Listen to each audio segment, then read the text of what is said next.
Welcome everyone to the U18 World Championships here, hosted by World Aquatics in Rio Maior, Portugal. I'm Wesley Kading. I want to thank you for joining us here. We like to lead with a little bit of gratitude. Referees today, Scott Volts out of the United States and Hernandez Todos as well. So those two will be matching up and facilitating this one. They'll certainly have a challenge, and as Canada and Italy, there's a lot of movement between these two teams. The Italian team, fast. They like to move, they like to attack, and they like to drive. At the other side of it, you got to watch for Ivan Kramsov, the future Pepperdine Wave. Played at CIU, Channel Islands United, a big part of their squad. Will be heading to Pepperdine and Malibu in the fall to continue his education. He leads all scorers. You can see him there, the big man all the way to the left of your screen with the flag attached to his hip. He's the captain. He leads them in the pool and out of the pool. The other side of it, of course, Italy. We've got national anthems and a good one on tap. Second game of our knockout round here in the crossover 2 round. Winner headed to the quarterfinals. We'll be right back with the action right after national anthems.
Thank you very much, ladies and gentlemen, and leading up of the World Aquatics. Allow me to wish a great and fair match for the two teams as we get the crossover matches.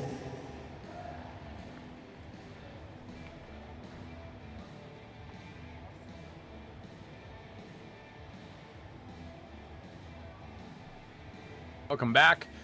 Canada team list, Elliot King in the goal. We saw a lot of Max Rodriguez, who was quite good yesterday in their game against Greece, despite the end score. Ivan Kramsov out of Channel Islands United as well with Elliot King. And the lefty you're going to want to watch for, Darian Wang Number 12, he'll be facilitating. He's got a good shot, as he has also played quite a bit with Channel Islands United. Kramsov, the standout here, though. He's one of the best centers that's participated in the United States for a number of years with Channel Islands. He's headed to Pepperdine, a big pickup for them, as the center position is a premium position in the NC2A. But for now, he'll have to lead this Canadian team against a good Italian team who's had a lot of success in recent years. They were in the finals, they were in the semifinals in the last version of the U18 World Championships in 2024. Giovanni likely to start in the goal. Look for Balzerini to really factor in. He's been a very good scorer for them in this tournament.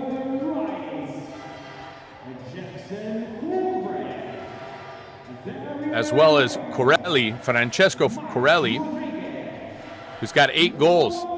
Antonio Chianese with 9, and Bruno Bordone with 7 to round out their top 3 scorers.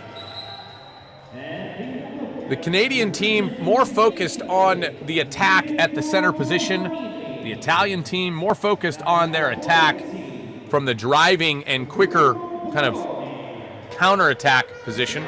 Federico Mastrangelo, the coach of Italy, also coached the U20 team in Zagreb, Croatia last summer. He's the head coach at Bologna de Acer.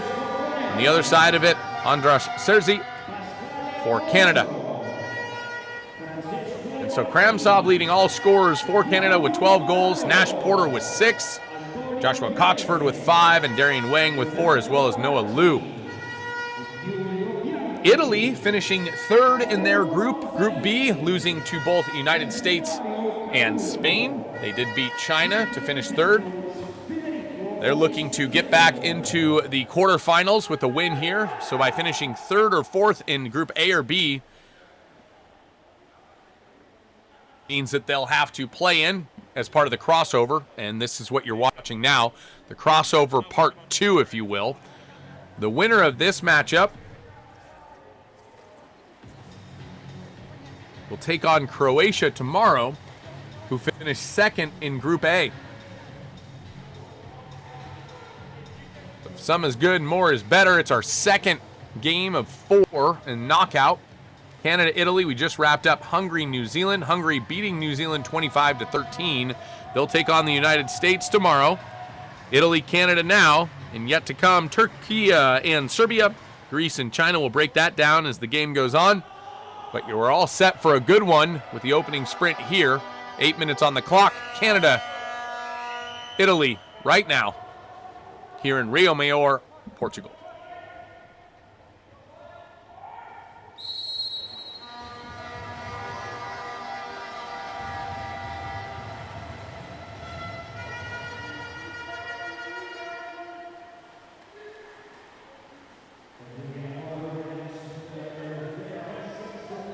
Italy in the dark caps going right to left. They'll win the sprint. Canada will be on defense for this first possession. It's a crossover. Round 2.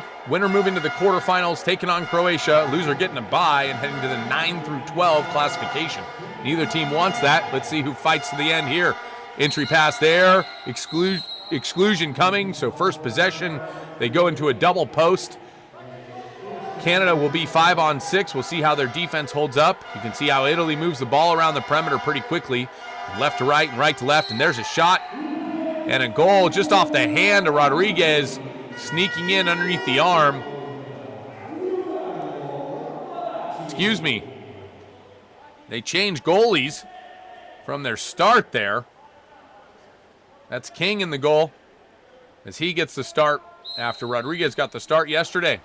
So 1-0, that goal. Madashi able to put that one in. The center back getting his name on the score sheet early. And he'll probably try to get it on there often. Canada now with their first attack. Again, everything rolling around Ivan Kramsov in the middle there. One of the better centers in the United States, though he plays for Canada. Exclusion coming now. Italy known to be oftentimes penalized quite a bit. They go for the steal a lot of the time from the center position, and they get penalized a lot for it. So look for a lot of exclusions today. This ball flying around for Canada. That's Wang looking in. We'll get a 5-meter call as that is drawn there by Marr, it looks like. Oh, no, it's an ordinary foul.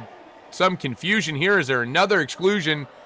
Sakali will be escorted out. A 6-on-4 opportunity now. A lot of whistles here as they sort things out. Ball being pulled out now. Andras Seri, encouraging his team on. Both teams with a man advantage opportunity to start the game. 6:40 remaining. Italy able to convert their first possession. Canada looking to do so with theirs.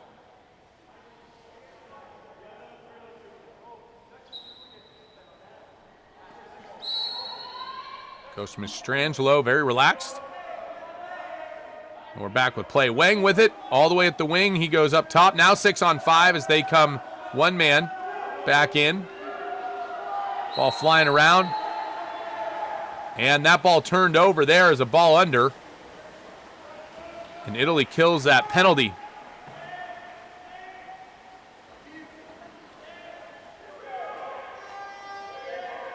Italy just kind of cruising down, a very relaxed approach here. They move the ball to the wing at the 1, and they'll bring it back up, dishing it off. Now an entry pass, putting it on the plate for him. Good turn inside, but nothing doing as the Canadian defense crashing back. Now, we saw this yesterday. The Canadian team very good in the first 3 to 4 minutes. Where they get challenged is a lot of the time with their depth. If you're unable to go to, players 9, 10, 11, and 12 regularly and with effectiveness, it becomes difficult to play 4 full quarters. There's an entry pass there. That ball is skipping off of Kramsov's hand and into the loving arms of the Italian netminder.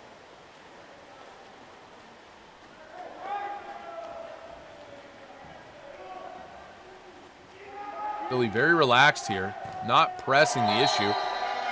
The shot there, good save by King as he takes away the short angle there, short post they like to say. New 18-second clock. That was Polizzi on the shot. Ball rolling up top now.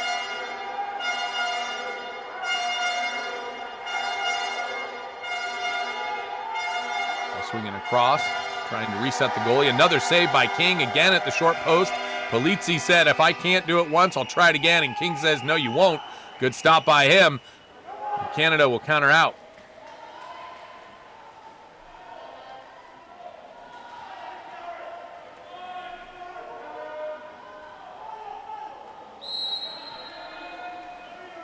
An errant pass there. That one just sailing out of the field of play, so Italy will counter down. 3-on-2 odd man attack on the turnover. He's got the weak side wide open, decides to go for it himself, and we'll get an exclusion there. This ball is flipped out of play, but brought back in. Italy, another 6-on-5 opportunity. That shot blocked by King. Third save in as many attempts there. King has really shut the door here in the first quarter of play, and we've seen good goalie play from this Canadian team, be it with Rodriguez or King. Question becomes not can they get stops. There's another save by King, 4 in a row. It's looking very easy for him. He's very relaxed in that cage, not overreacting and in the right place at the right time. Having a cool head, so important about being a good netminder at this level. That ball flies around pretty quick. Can't get lost in your emotions. Shot from the outside there. Canada unable to work the ball into the middle to the big Ivan Kramsov, who's yet to take a break, so he's on 4 minutes of gameplay. You can see him struggling to come up the pool. It's exhausting to play that position for 4 straight minutes. Question becomes, where do they go after Kramsov as he leads this team in goals and in exclusions drawn? It's rare that you have a center that can do both, but Kramsov up to the task. Italy now trying to go to the post there, and just an errant pass picked out of the air by Wang, and he'll get credited with the steal, and Canada will counter out. You anticipate that Canada will slow things down as they try to conserve energy.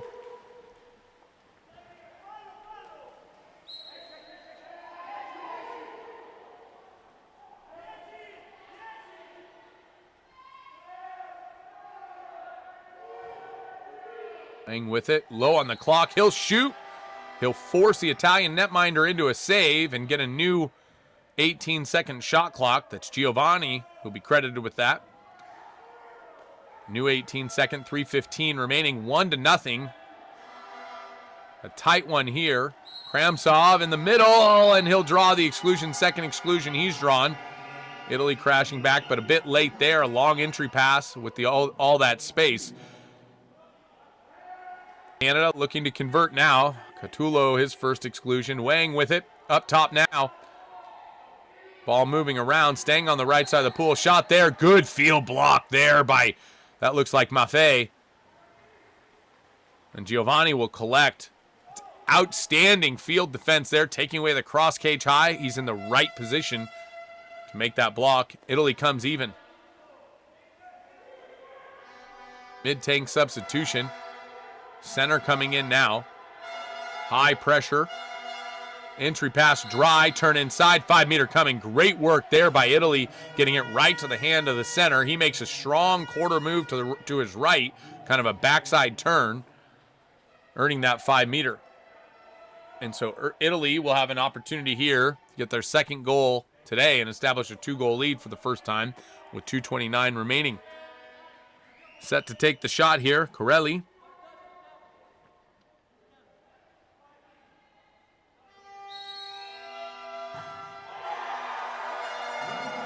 Ball blocked by King. Looks like he might have taken it in the face there, but it doesn't seem to bother him. Goalies seem to be jacked up by that.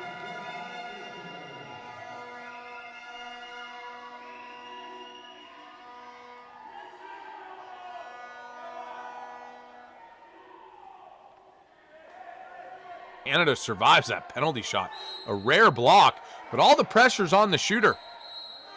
Exclusion coming, that's impeding the free shot there.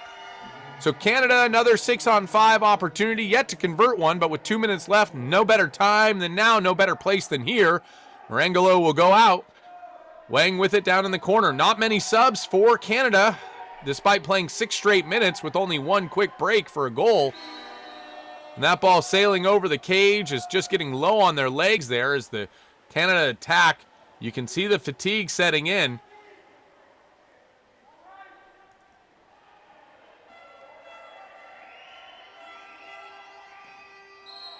A shot there, and King unable to keep that one out. A good finish there by Italy. Porzio with that goal. Pasquale Porzio, his first goal on his first shot of the day. But my goodness, 6 shots, only 1 goal by Italy. King still holding his eye. It looks like he might have gotten hit in the eye. Not quite able to see that to his left. He did feel he needed to have that one. But 5 saves on 6 shots is about as good as you can ask for from a goalie. Porzio getting the best of King on that one, but 2-0 now Italy. 1:26 remaining in the first period of play. Kramsov still in the game. They go back to him, and he'll draw yet another exclusion. So the 4th 6-on-5 opportunity here for Canada. Ball swings out wide now. A couple of subs have been made. And there's a shot from Canada. A good finish from the top that looked like Porter. He's able to convert there. No, excuse me, that's Race. 1 shot, 1 goal for him. It's a deficit to 1. 1-2 Canada trailing, 1:16 remaining. An incredibly tight first quarter of play as Race throws an absolute dart to the back of the net from the top of the key.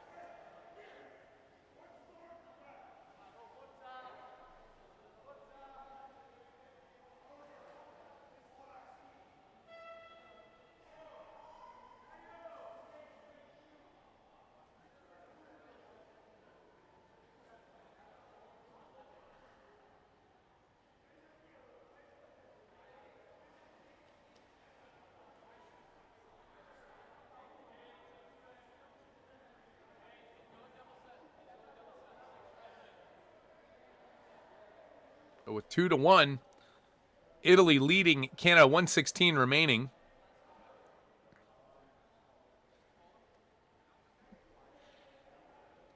Marangelo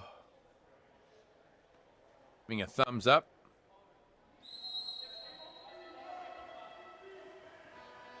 Italy looking to reestablish a 2-goal lead here. A minute remaining here in the first quarter of play. Had a chat with Ivan Kramsov's coach of the future, Merrill Moses, yesterday, and he just couldn't tone down his enthusiasm to be bringing the big Canadian center into his program. As we talked about, the center position a real premium in the United States, and Kramsov, one of the best, if not the best, in the country at that position, as he's participated with Channel Islands United and the great Tom Davis. There's an entry pass there, a dry pass tipped on, a good find as we knock this thing back up at 2 with 39 seconds remaining. And Giovanni just can't believe it. What a finish there. Kramsov getting the goal on cue. He finally gets one in after drawing a number of exclusions. And a great pass here from Wang. The two linking up. They play quite a bit together at Channel Islands United. Kramsov on the release and just redirects. Nothing Giovanni's going to be able to do. The ball moves faster than the man. Kramsov knots us up at 2 with 33 seconds remaining in the first period of play.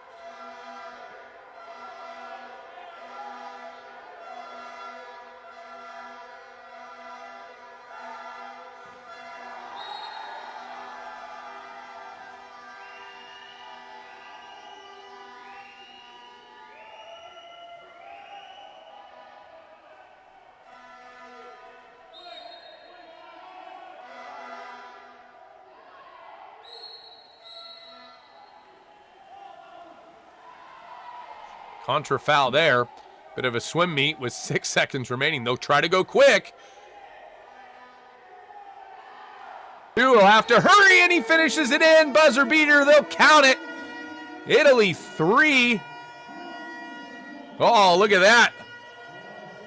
Corelli able to just finish with no time left on the clock. Italy 3, Canada 2. That takes us to the end of the first period of play. An exciting one. We'll recap that action in just a moment. We're going to take a quick break. We'll be right back with a second quarter of action here at the U18 World Aquatics World Championships in Rio Maior, Portugal.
Back with the second quarter of action. In case you missed it, a fantastic first quarter of play. Canada 2, Italy 3, but it was knotted up at 2 with under 2 seconds remaining, in Italy with a last-second buzzer beater shot, just beating King to his right, giving Italy that third goal and their lead. And here's another quick one from Italy as that ball works its way into Corelli, and he gets his second goal of the game. Nothing King's going to do about that. Excuse me, that's Francesco Maffei. I confused the 7 and the 9 there. King has to be the story for Canada. He made his first 5 saves in a row before allowing another goal, but has gone on to allow 4 straight. So hot and cold is the story of the day for King. He's going to get back. He's going to need to get back to being hot if they're going to stop this Italian attack, as they trail 4-2 now with 7:33 remaining in the second period of play.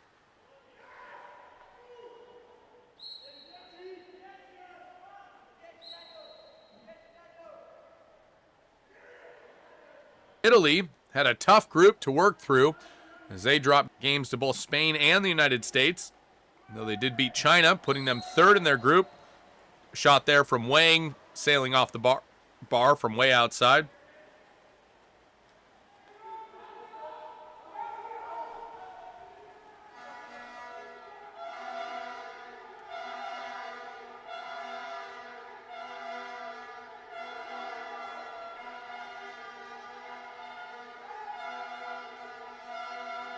Italy on the attack, trying to reestablish a 3-goal lead, and there it is. And so Italy has kind of come out pretty hot here in the second quarter, which you could have anticipated, given that Canada did not sub much, if at all, in the first quarter of play. There's Polo able to convert that one. Polo there, his first goal of the game on 2 shots, the young lefty. 5-2 now, Italy. You have to wonder, can Ivan Kramsov, pictured there, fuel this team another 3 quarters?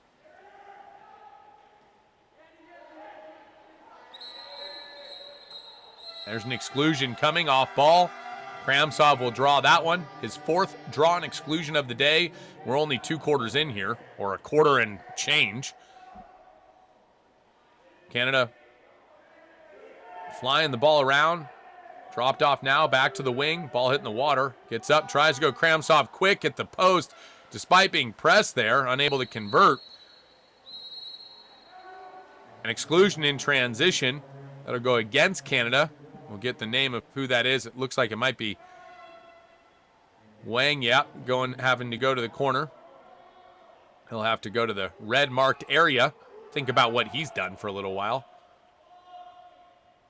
Italy an opportunity to establish a 4-goal lead. Good save by King as he gets enough of it to tip it up and hit the bar, but long rebound to Italy. They get another shot here. That ball slips out of the hand. Errant pass there and away. Ball kind of a 50-50 ball. Canada comes away with it. Counterattack now. This is Courtney on the attack. No numbers. It's a 2-on-2, now a 3-on-3 counterattack developing, so not an odd man counter. Good hustle by Italy to come all the way back. Early entry here. Step out. Oh, and it just goes wide, missing the empty net there as Giovanni had come all the way out to contest. A little bit lucky as Giovanni takes a sigh of relief.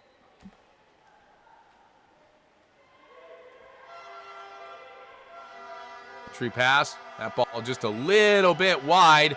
Crash of Canada coming all the way back. But the fitness of Canada is really a question. They've not gone much to their bench. King has been the story on the defensive end. Started the game off with 5 consecutive saves in the first quarter, keeping this thing close. It was tied 2-2 till 2 seconds left in the first. Since then, Italy's gone on a 3-0 run. Foul there. With it as he's come back in after his exclusion. Shot, but Giovanni deals with it. Anything from 7 to 8 meters, the goalie has a substantial advantage. It's why coaches will tell you to get as close to the goal as you possibly can, similar to a slam dunk in basketball. The closer you get, the easier it is. And here's a 5-meter coming, and they'll count it. So despite not being able to convert, it's an automatic 5-meter positioning call when you're one on nobody, or there's nobody between you and the goalie and you've got the ball, and somebody taps you from behind. It's an automatic 5-meter, but you are given the opportunity to convert. One of the newer rules, Chianese for Italy, looking to take the shot here and the 5-meter. King unable to keep that one out. He did stop an earlier attempt from Corelli, but 6-2 now. Italy up on Canada as they've come out storming here in the second quarter. The term passeggiata encapsulates the practice of leisurely strolling along, and that's kind of what the second quarter has felt for Italy. As they've kind of cruised from a 2-2 tie to a 6-2 more dominant fashion here in the second quarter of play. Coach Mastrangelo happy about this as they look to get right.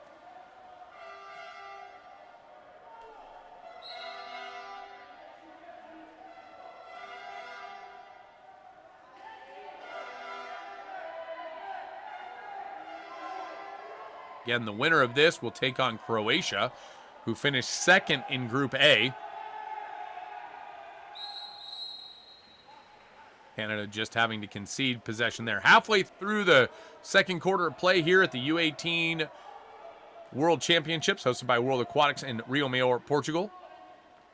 I'm Wesley Kading. I want to thank you for joining us here in this crossover round 2 knockout round. Winners moving to the quarterfinals, where the top 2 finishers from Group A and B await. Losers will be in classification 9 through 12. Canada gets a stop there.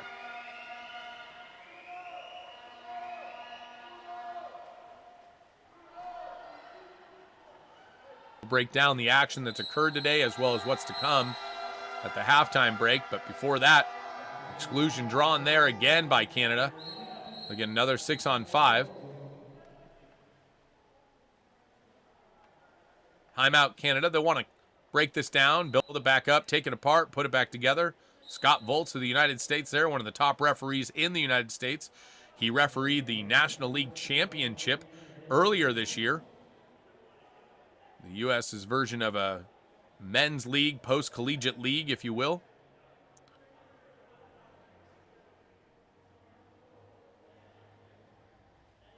Like we're going to get a challenge here.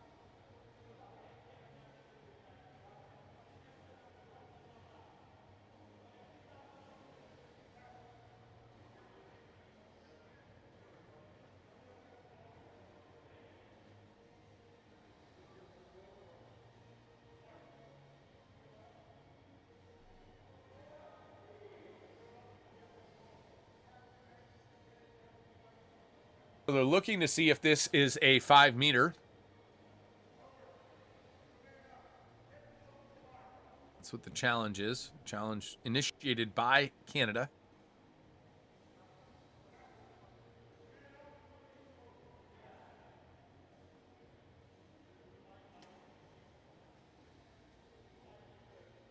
The ball comes in here, so that's what they're looking at there, is that right hand dropping. So we'll see what the call is. For my money, that's a 5-meter, because as the ball's coming in, his right hand drops and submerges the Canadian attacker. And it is a 5-meter. 1 point for the broadcaster. Canada will get an opportunity to cut the deficit to 3.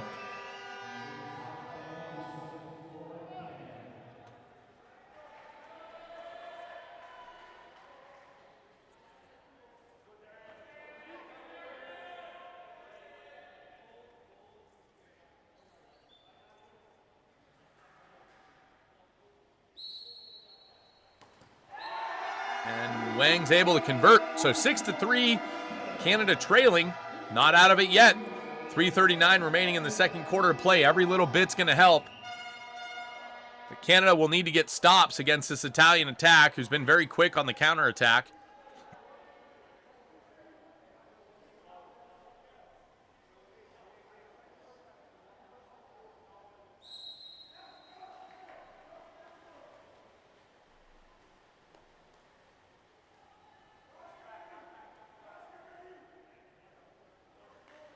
Now Italy with the attack, ball down at the wing, going inside. They like to run this 5 trap, they call it. There's a shot from outside, an absolute dart. Bar down shot there. A good finish from Pasquale Porzio. I'm trying to do some research and see if... Oh, excuse me.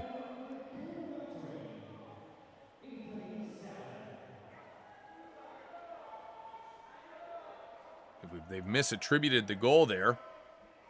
Looks like that's number 12, Madashi. Madaski with the goal.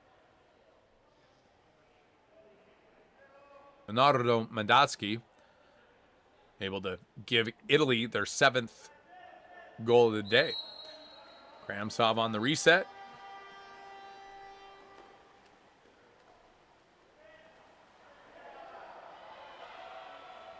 And there's the high pressure of Italy getting a steal. An odd man attack now, 2-on-1 counter. Good move there, work inside, 5-meter coming. And he scores anyway, so won't need it. 8-3. And what was once a 3-goal deficit has quickly turned into a 5-goal deficit for Canada as Dario Polizzi able to convert on the fast break shot. As we talked about in the previous game, the fast break shot, the counterattack, is the highest percentage shot that a team can take that's not a 5-meter. And so when given the opportunity, teams will get out on the break there, though there's some risk to it. Of course, if you're up 2-on-1 going one way, you're down 5-on-4 going the other. But these are the highest percentage shots you can score is with a counterattack. Because there's fewer defenders, it's less set, the goalie's got to adjust, and you can spread out the field of play a little bit. Another steal from a high press of Italy, and they're pouring it on now, looking to extend to a 6-goal lead. He dishes it off, gets up big and a rip cross cage, skip. Not much King's going to do about it there. King just left helpless in the net as Italy has stolen the ball, countered out, gotten a couple of fast break goals, 9-3 now.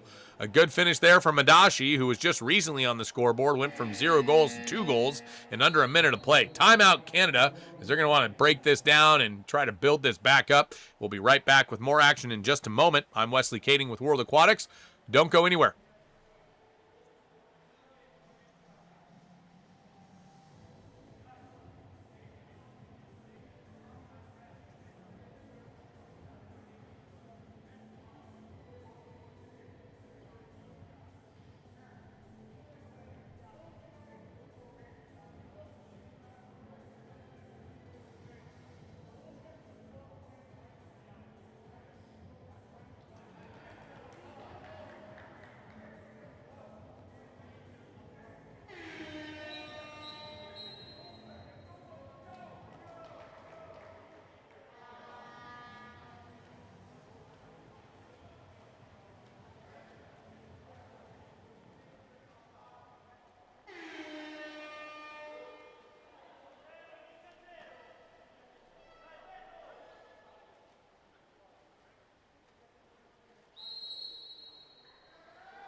Back with the action out of the timeout. It's 6-on-6. So front court here, no advantage.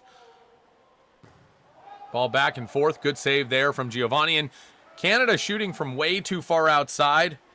Giovanni just kind of eating it up. It's the percentage and odds of getting a save there favor the goalie when you're shooting from 7-8 meters. Really, it's when you get to that 5-meter, 4-meter line that your percentages really start to spike, and that's largely because your angle increases, and you have a better shooting position, if you will, and the amount of time the goalie has to react, far less. Though King has had no problem dealing with close shots, as he's blocked a number at the short post. That one he didn't block, but was in great position there.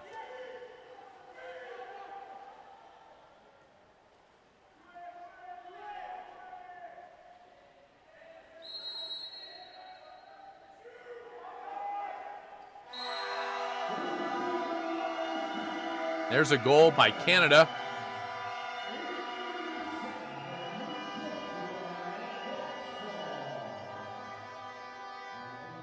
Joshua Coxford with that one. Coxford, a native of Southern California as well, as so many of his teammates here are. Plays for Pride, which is coached by the great Jack Coker. Jack Coker led Team USA U20 squad to their silver medal finish last year at the World Championships in Zagreb, Croatia. Coxford arguably had some of the best coaching in the United States that one can get at the high school level. Is Coker a renowned coach, and there's a bullet to the cross cage. And Italy continues to score at will, 10-4 now.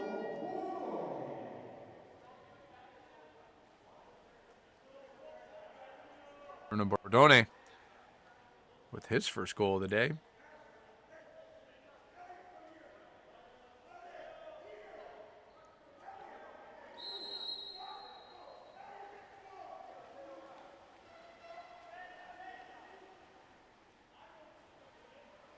Nervy moment early in the game, 2-2 tied, late first quarter.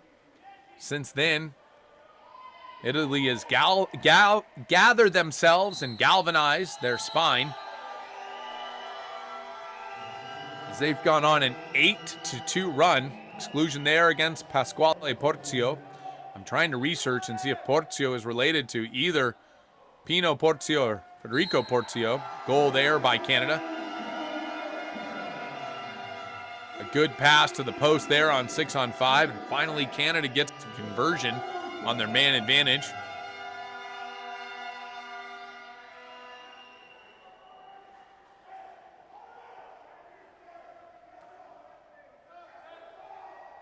Five to 10 now. Canada trailing. 1 minute remaining in the second period of play.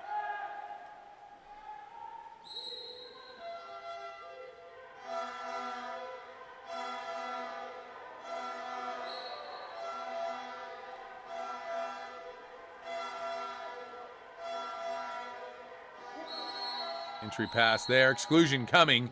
Good draw there by Italy. An errant pass there, and Canada just cleans it up. Looked like a miscommunication. Wang will get credited with the steal, and he'll dish it back to his goalie King, who will outlet it. Canada looking to cut the deficit now to 4. Italy immediately into what's called a Brescia defense. A Brescia defense here, 4 defenders on the bottom line, flanking the center, so nobody playing behind the center, sitting in zones or lanes to shot block.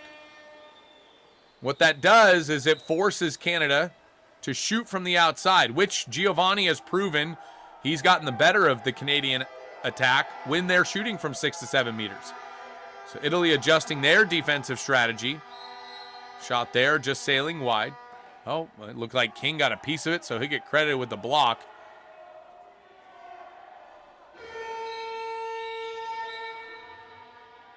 Take a time. Excuse me. That'll take us to the end. The second quarter of action here. Canada trailing Italy 10-5. I'm Wesley Kading with World Aquatics. We're going to take a quick break, and we'll be right back with the second half of action right after this here in Rio Maior, Portugal.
Welcome back, everyone. I want to thank you for joining us here at the U18 World Championships, hosted by World Aquatics in Rio Maior, Portugal.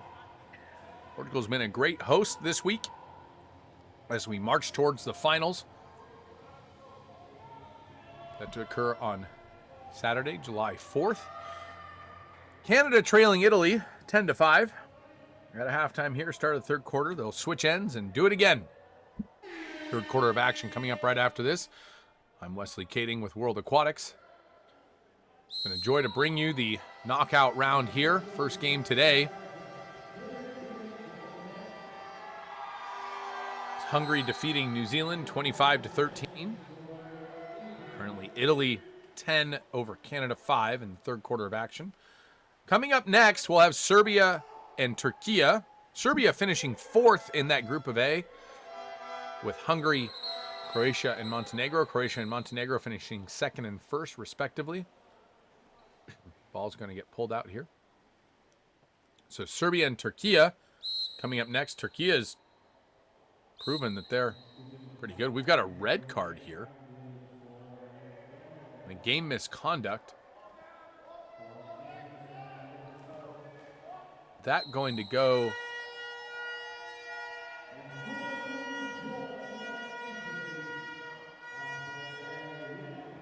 against Mar.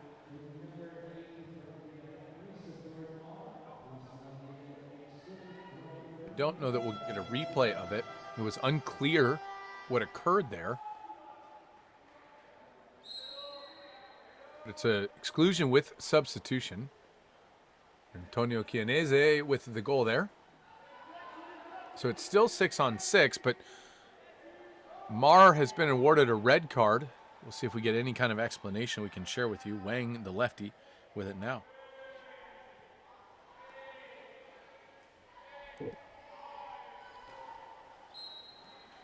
Shot there, good save. Looks like Italy has made a change in the goal. That's Bianchi. His first save on their first attempt there. Canada looking to attack. Kramsov in the middle. And exclusion coming. Over aggressive foul on the perimeter. Canada immediately into a 4-2. They go one in. The wing slides high at the 4. Now the 5 post sliding out.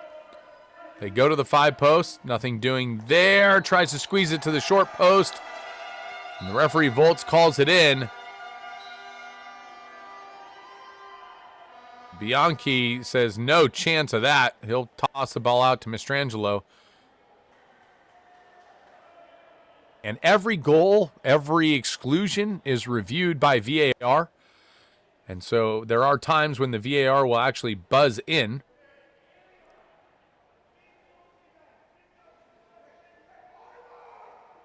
And say this needs to be reviewed. There's a team sitting in a back room.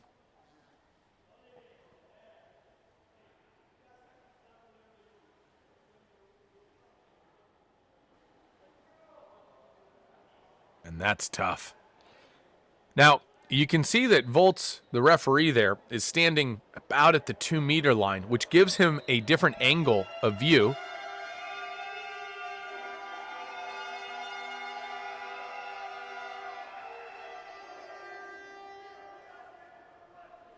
His angle of view was the correct one, as they deem it a goal for Canada. 6-11 now, Canada trailing.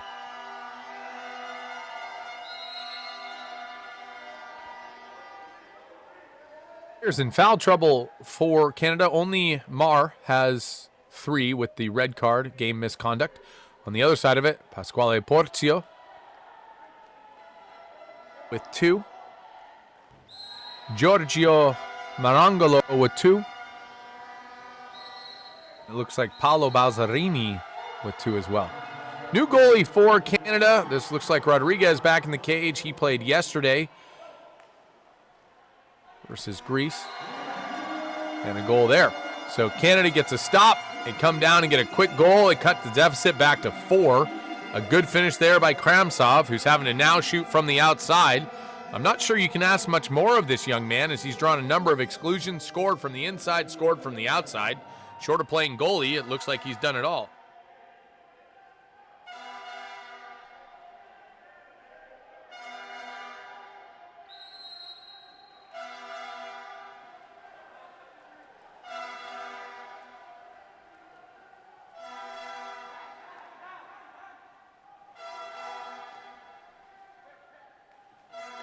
Italy on the attack now. They're into a double post.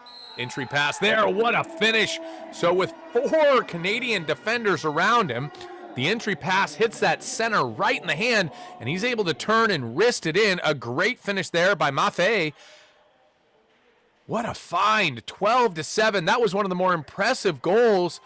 If we go to the replay here, look at how quickly Maffei steps to this ball, and it's just like a half turn and wrists it to the high corner. He'll earn his rest. You love to see this. These centers sitting now on the side. Look at how quickly he turns quick, and the release. In a double post, he's got defenders all around him. That's surgical.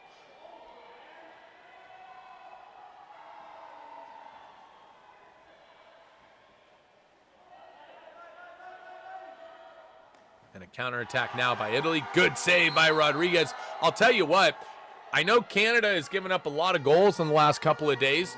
First to Greece and now to Italy, 12 thus far. We're just entering into the third quarter of play. But the goalie play of this Canadian squad, both by Rodriguez and King, has honestly been really impressive. They're making a lot of saves they really shouldn't be making, which kind of insinuates his score could be much worse for Canada than a 5-goal deficit with 5:52 remaining in the third period of play. Italy going to try and add to that total. They're going to go to VAR to review if this is a penalty or whatever it may be.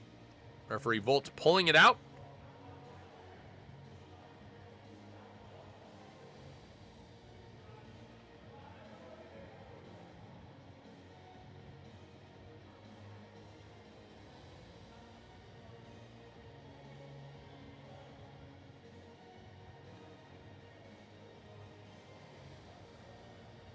So we're looking to see if this is a penalty. So what they're looking for here is whether or not the shooter gets hit from behind in this scenario. And if it's a probable goal, so not there, and we're getting blocked by the Canadian coach, that makes it tough. Coaches are taught to not stand in front of the camera. And look, he's a little embarrassed, and his team's laughing at him right now because he's in the wrong position. So the VAR will have to make a decision based on the evidence they have.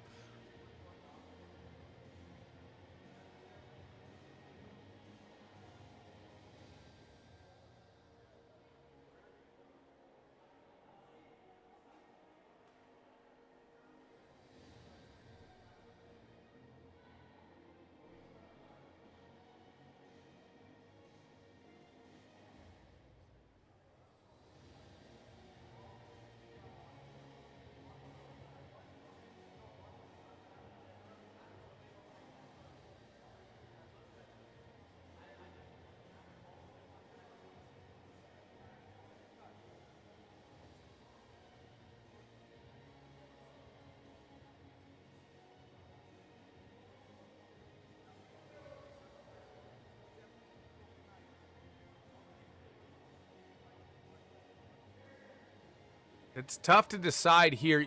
There's 2 defenders. It looks like Kramsov there is actually in front of the shooter. So it's not Kramsov, excuse me. That's Reyes. So likely not a penalty if they deem he's in front of the shooter. If both players are behind the shooter, then it would be a penalty. But from a positional standpoint, it looks as though there is somebody between the shooter and the goal.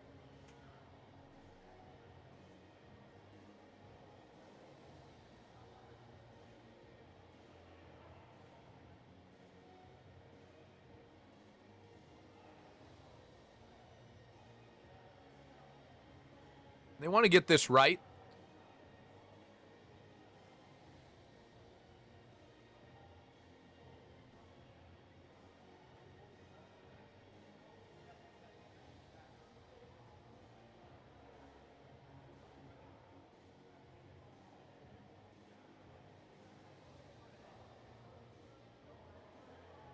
Again, trying to deem a position. This is more of a positional thing. Like, does he get hit? Yes.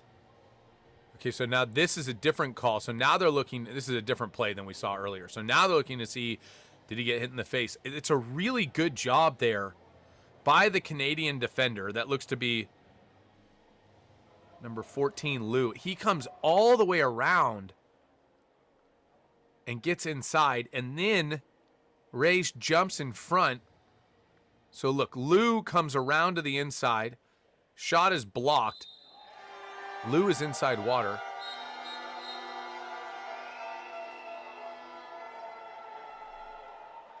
And that may be the look there. So no penalty. It's the right call. They had position inside water between the shooter and the goal. And Canada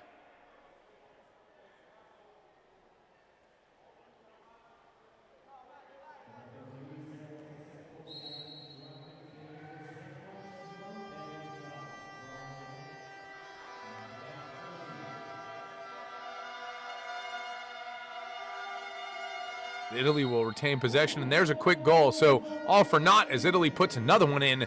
13-7, they now lead with 5:42 remaining. A little discrepancy here between the scoreboard and the game clock on the screen, but 5:42, 5:52 remaining here in the third quarter of action.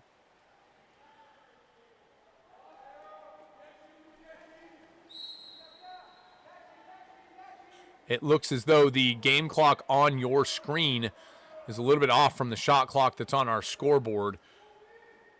They'll get that fixed here.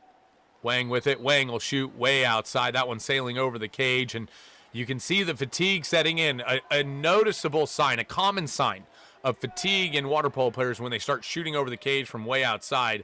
And here's a 5-meter coming, but not needed here as Bruno Bordone able to finish there, his second goal in the day, giving Italy a double up of Canada, 14-7 now with 5:15 remaining.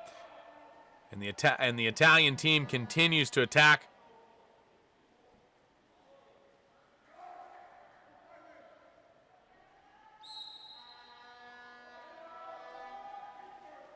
They've got 14 goals.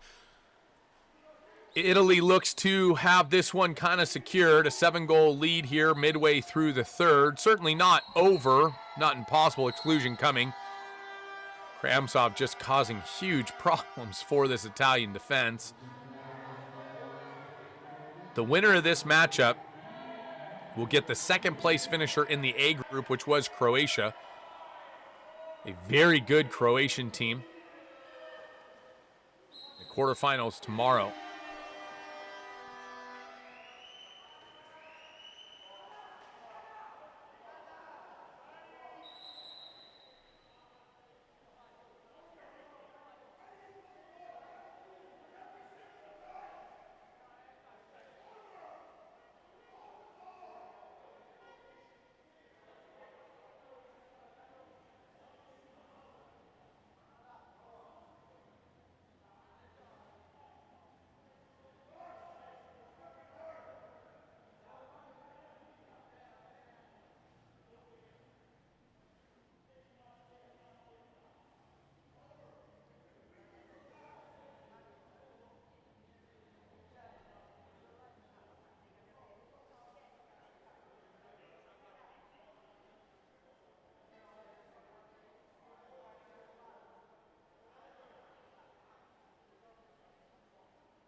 Their VAR review.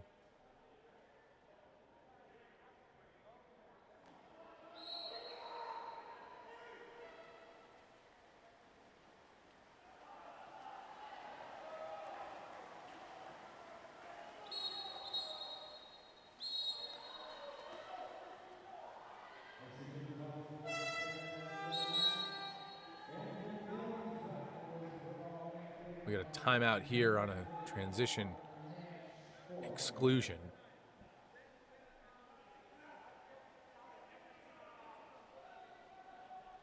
Bordone set to take a 5-meter. We heard looked like an errant air horn. Italy, the opportunity here. Bordone, the opportunity to extend the lead to 8 goals, and he does. 15-7 now. Italy over Canada.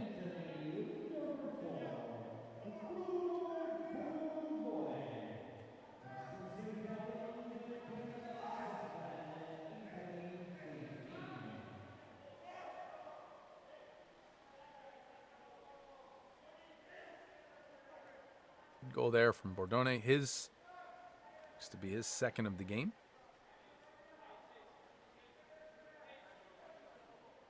This Italian squad showing a little bit resolve here after a tight first quarter. Now on a bit of passeggiata as they have a little more leisurely approach. Just cruising down Main Street. 15-7. Italy leading Canada. 4:20 remaining here. Third period of play. Again, winner takes on Croatia in the quarterfinals tomorrow, as this is called the crossover part 2. The winners of the second division groups, which consisted of Turkey, New Zealand, Greece, and Canada, had the opportunity to play into Division 1 and make the quarterfinal round. So no matter where you start, you've got an opportunity to get to the top. Another 5-meter coming here.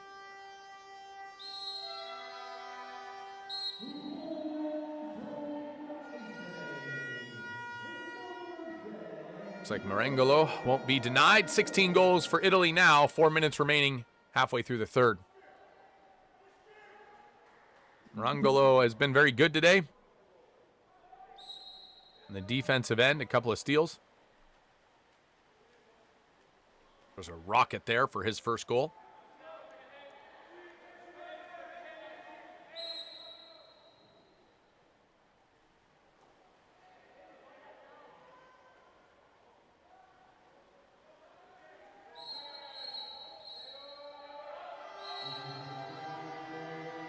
Exclusion coming.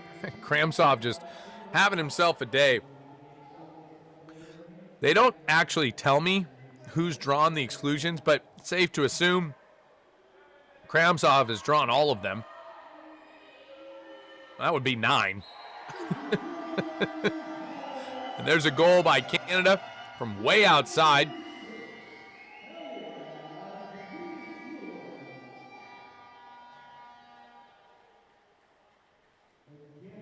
Bianchi knows that's too far outside to allow it in. Griffione, his first goal of the day.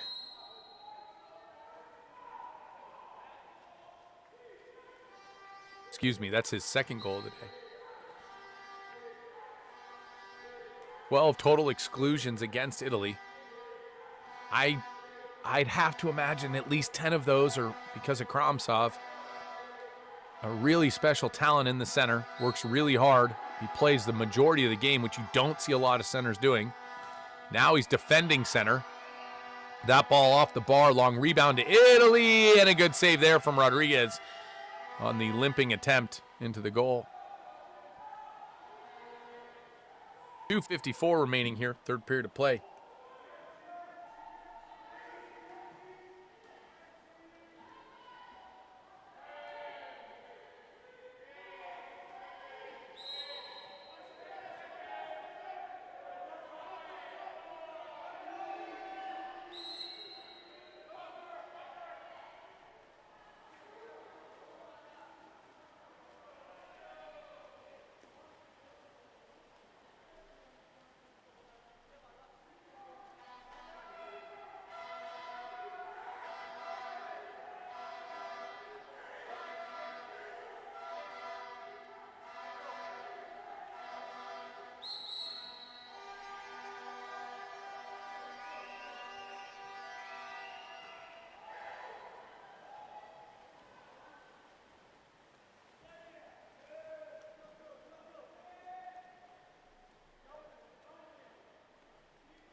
Up next, we have Serbia and Turkey. Turkey finishing first in their group.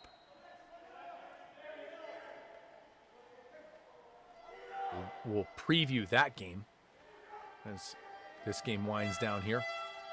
1 minute, 1:30 remaining here in the third quarter play. Field block there, good field block by Canada. 8-16, Canada trailing.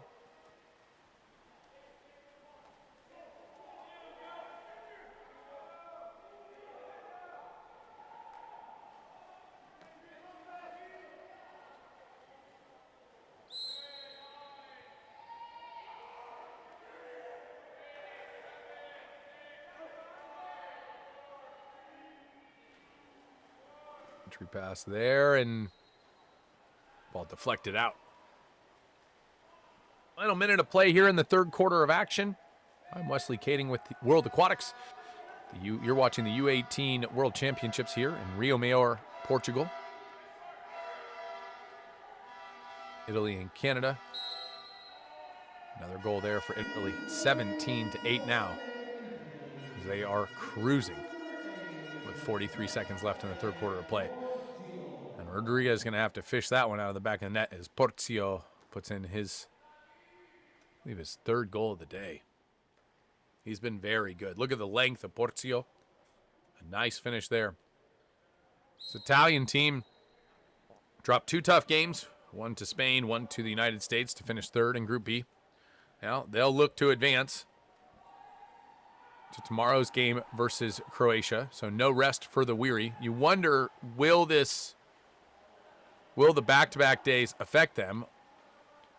Croatia getting a bye today as they auto-qualified for quarterfinals, having finished second in their group, losing only to Montenegro. We'll talk about all the scenarios and roll out the path to the finals for each team as the day goes along. We're in our second of 4 crossover matches in crossover round 2.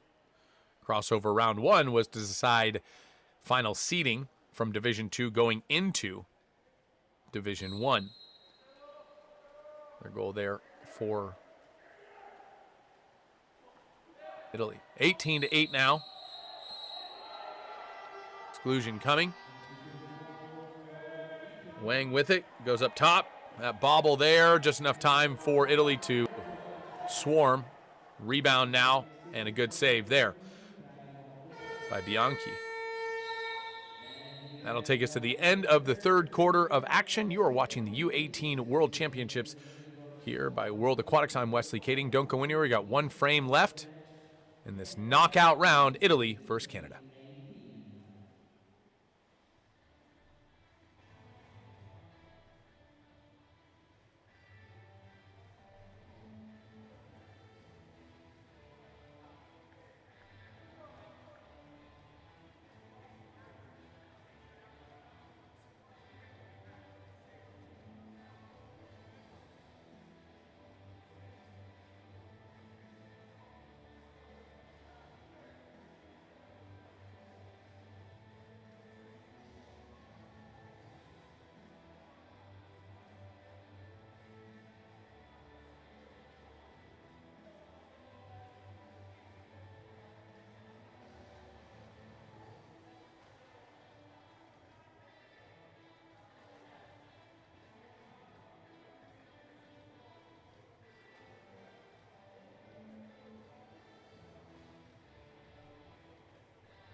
Welcome back, everyone. You're watching the U18 World Aquatics World Championships. Italy and Canada. What was once a 2-2 affair with 2 seconds left in the first quarter of play has Turned into something of a rout here. 18-8, Italy leading, going into the fourth quarter of play, which is substantial.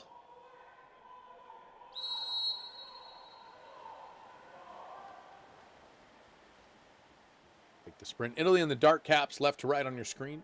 Canada in the white caps, going right to left on your screen. Italy winning that sprint, and they'll work the ball around. Really, since the start of the second quarter, it was very, very close, very tight affair, but has since gone on to be less so as the pressure from Italy has been too much for the Canadian team to handle on the defensive end.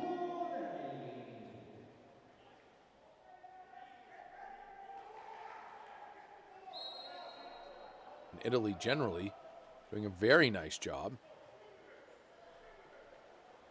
on offense as they've been very efficient. We'll look at the stats at the end of the game, but 19 goals, nothing to shake a stick at there.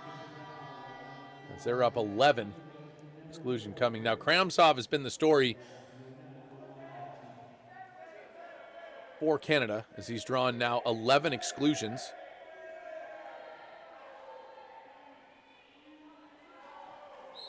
Shot there from way outside, and that one sailing over the cage. Looks like Bianchi might have gotten a piece of it.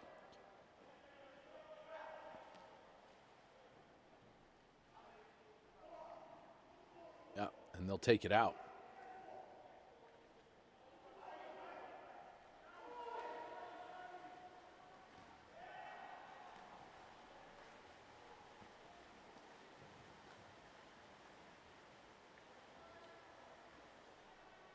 And over there, and Italy will counter down. So Italy will make their way back into the top 8 after being at risk of kind of missing out due to finishing third. This win versus Canada puts them back in the quarterfinal in what is sure to be a great matchup of Croatia versus Italy. That ball sailing off the hand there of Rodriguez for Canada.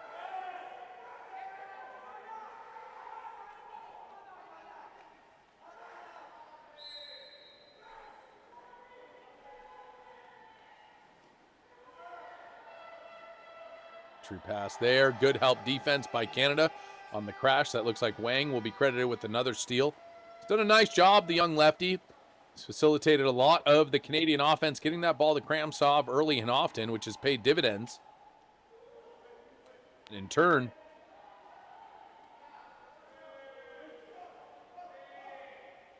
kept Canada in this early on. A few nervy moments for Italy, but they've since gathered themselves and galvanized their nerves as they put steel in their spines and are now up to 20 goals on Canada on that attack.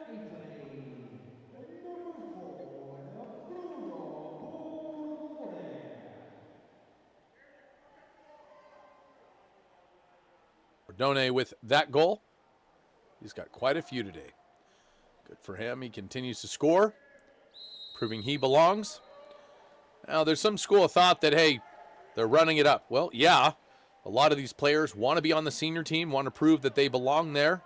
The statistics matter to them, how well they play. There isn't a player in this pool that doesn't want to score a goal. I assure you of that. At 20-8, there's no letdown from this Italian attack, but yet another exclusion, that one for holding outside the water on the perimeter. Can't do that.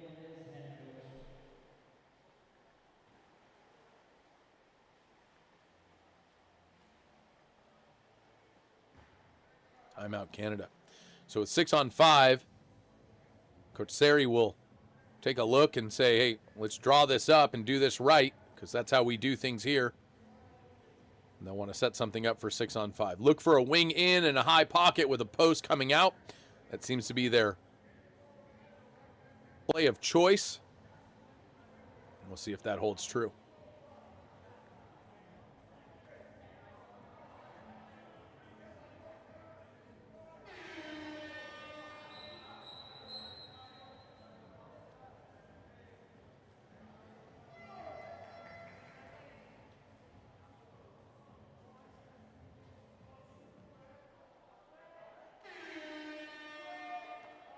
20-8. 14 seconds on the shot clock. Canada's used both of their challenges. Italy has not used any of theirs. 10 seconds now. Clock winding down. Wang with it. There's the quick. Wang gets the shot, gets the goal. Gives Canada their 9th goal of the day. Bianchi will have to fish that one out.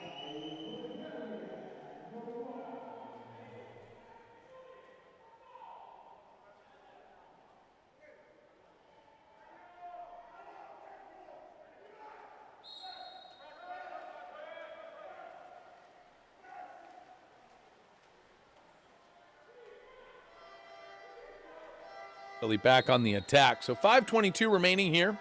Italy will go on to play Croatia in their quarterfinal. Canada will get the day off tomorrow. Who they play is yet to be seen. They'll be in the 9 through 12 classification. Another goal there for Italy, giving them 21.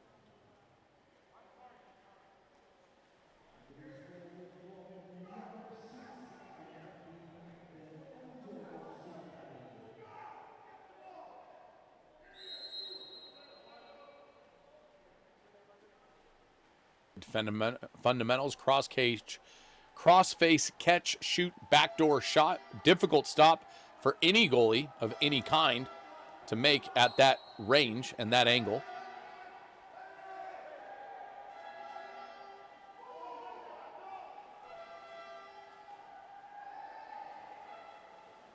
Another steal there by Italy. So the defense of Italy proving just too much. Even large and great Ivan Kramsov, who's got an incredibly bright future at Pepperdine. Challenge here, another goal by Italy. The high press leading to a great counterattack goal.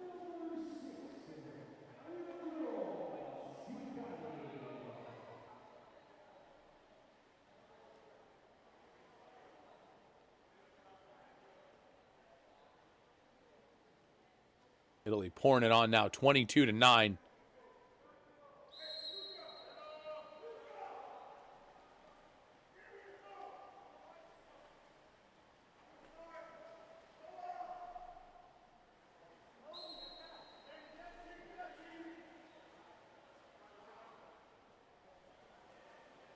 Canada looking to salvage something here. Take some positives, some silver lining. There's a good shot from the outside. Bianchi not thrilled with that one. You can see the disgust. That goal brought to you by Lou. A lot of these players playing in California as part of Channel Islands United. It seems that they've congregated there.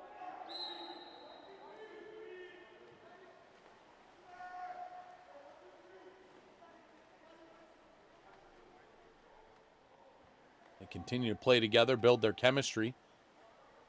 Canada at the senior level looking to make the Olympics in 2028 as part of the Pan American qualification. Given that the Olympics are being hosted by the United States, Canada will have to play against Brazil for that Pan American spot, since the United States are guaranteed a position. And there will be one more slot that'll be given for the Pan American teams, which will be either likely Canada or Brazil. It's a goal from Canada. Looks like Lou with another one. Kind of asking, where's that been all day? Bianchi again. That was Wang, the lefty.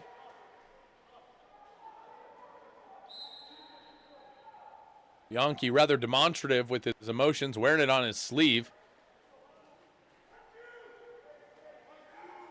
Tough position, unenviable position for a goalie to be in, having to block everything, but that's the job. Contra foul. Underneath, 3:30 remaining here in the game.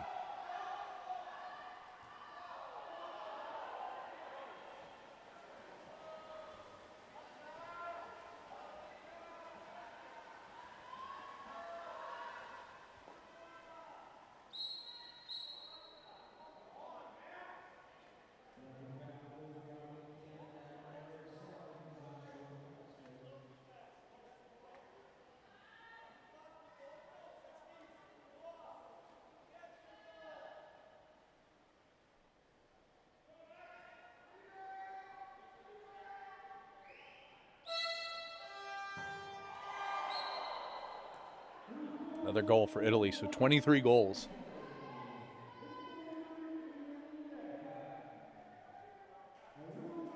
Antonio Chianese adding to his team leading total. Had 9 coming into the game. He's got 4 today, which gives him 13 thus far in the tournament. A good tournament for Chianese.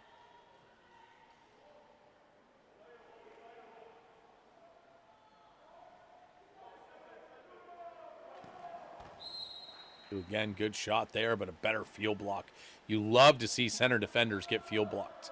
I had a coach once tell me that if we got 5 field blocks as a team in any game, we'd win more than we lost. And so he emphasized field blocks, hands being up, taking away lanes and zones to funnel the ball to our goalies. We always had good goalies, but if we could make it just a little bit easier on them, it would make all the difference in the world, and a good field block leads to a counterattack goal for Italy. As Angelo Cicali puts one in the back of the net, the captain of the Italian team. Haven't called his name a whole lot today, but good to see him getting on the board.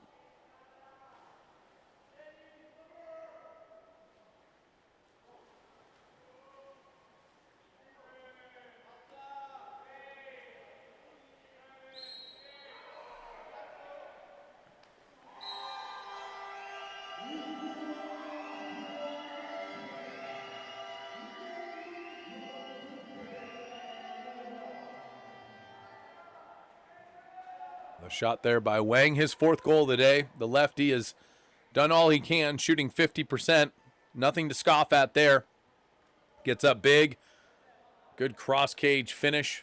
Nothing Bianchi's going to be able to do about that as he beats the defender and Bianchi to the far post. 2:17 remaining here in the game. Up next, Turkey and Serbia. Kind of the game of the day.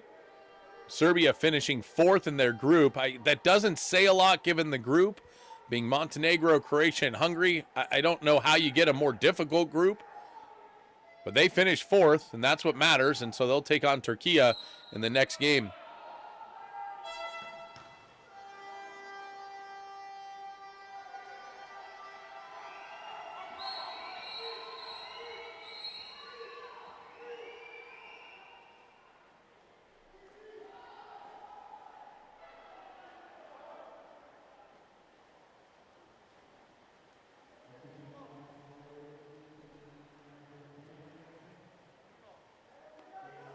(24-12). Italy's doubled up Canada here. 1:30 remaining. We want to thank you for watching. Joining us here at the U18 World Championships. An opportunity for these young boys to showcase their skills and abilities. Good field block there, but that field block goes off his hand and into the back of the net. 25 now for Italy. Italy going to advance. Playing Croatia tomorrow. Croatia having the day off today. We'll see if that factors in. Chianese with yet another goal. Look at the size on Chianese. Just an absolute missile. Gets a deflect in a way, but I think overpowering that deflect. Final minute of action coming up.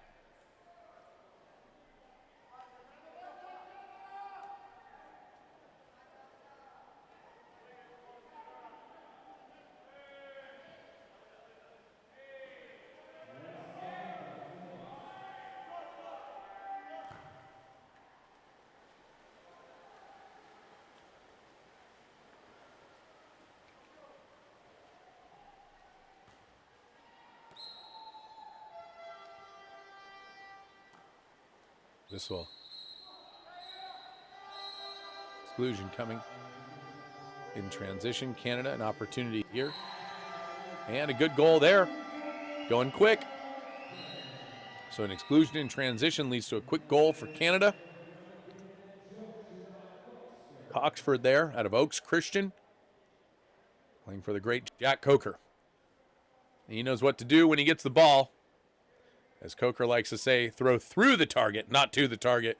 Well, he throws it through the arms of Bianchi and the goal and to the back of the net. 36 seconds remaining. The door is closed. The lights are off. The jello is jiggling. Italy going to advance to the quarterfinals. They will take on Croatia tomorrow in what is sure to be a very hotly contested matchup. No home court advantage this year for either of those teams. We'll see how this shakes out. One for measure there, Dario. Excuse me.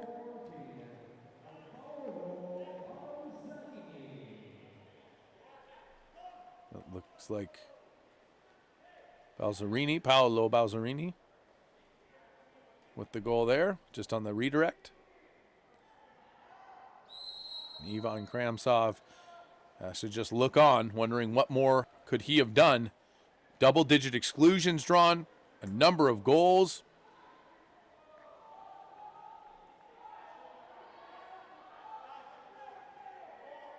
Even had a few field blocks.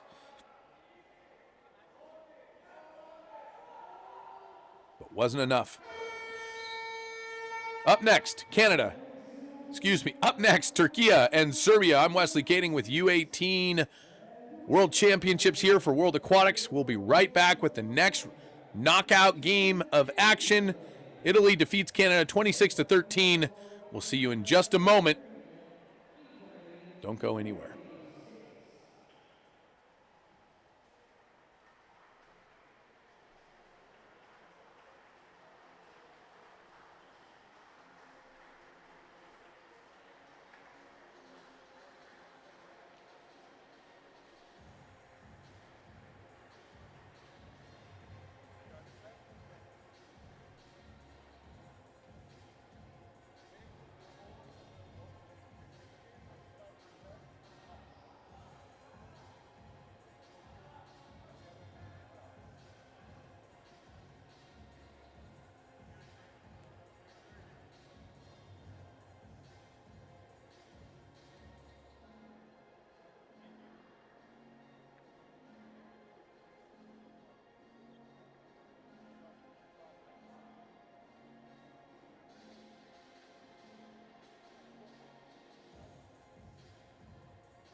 Welcome, everyone, to the U18 World Championships, brought to you by World Aquatics.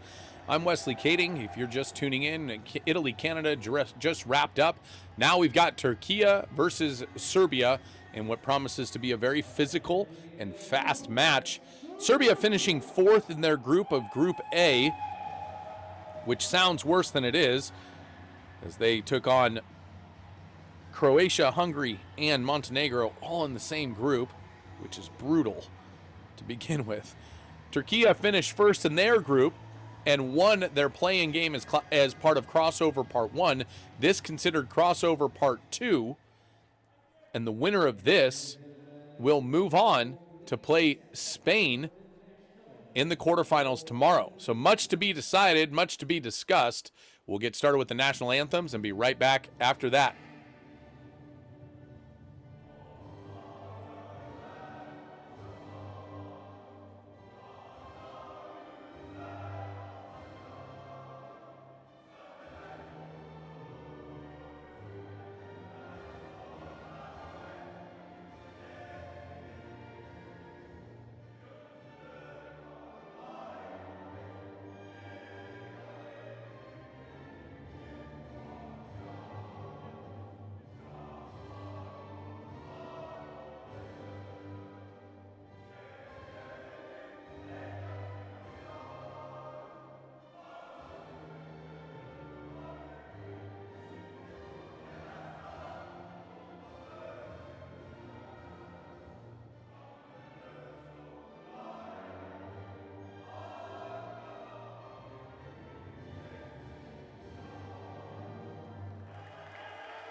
And now, ladies and gentlemen, if you're ready for, please stand for the national anthem of Serbia.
Oh, here we go. Game 3 of 4 as part of our crossover Part 2.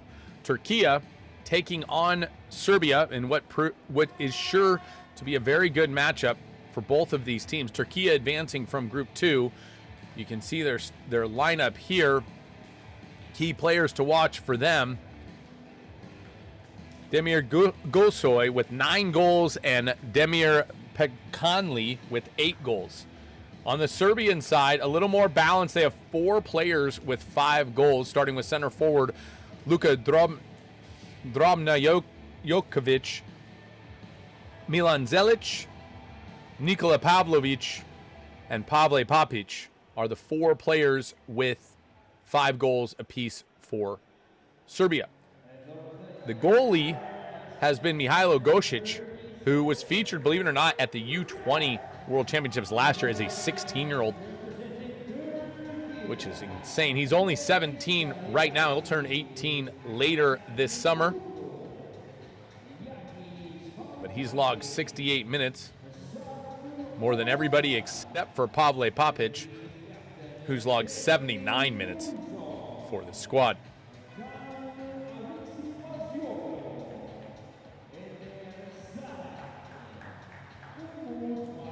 Demir Golsoy is the captain of this team for Turkey. And there's the head coach, Milos Shakovic for Serbia. Konstantinos Ludis, the Greek, is the head coach for Turkey. And we're moments away from the start of action here. Serbia, Turkey, winner taking on Spain tomorrow. Quarter final action. We'll get started in just a moment.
We're off and running.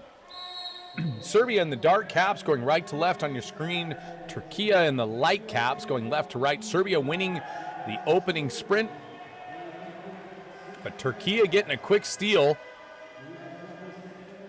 Starting off on the right foot there. And the goal for Turkey, Deniz Kaliagasi. He's logged 72 minutes for this team. The other netminder, Ademir, has logged 24 minutes, so significant distribution there. Entry pass there is taken away by Serbia, a three-player crash. Turkey going to want to get a little bit deeper than that, force that crash back further. There's Gosic in the goal with the ball. He's kind of the chosen one for this Serbian team, and a quick entry to center converted to a goal. Nice finish there from Serbia.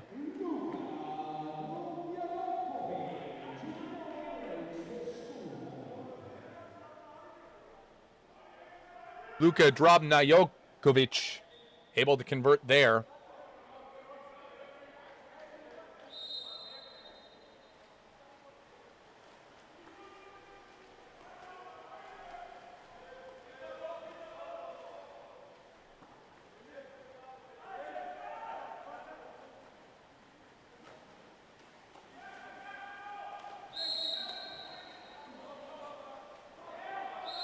Turkey looking to respond.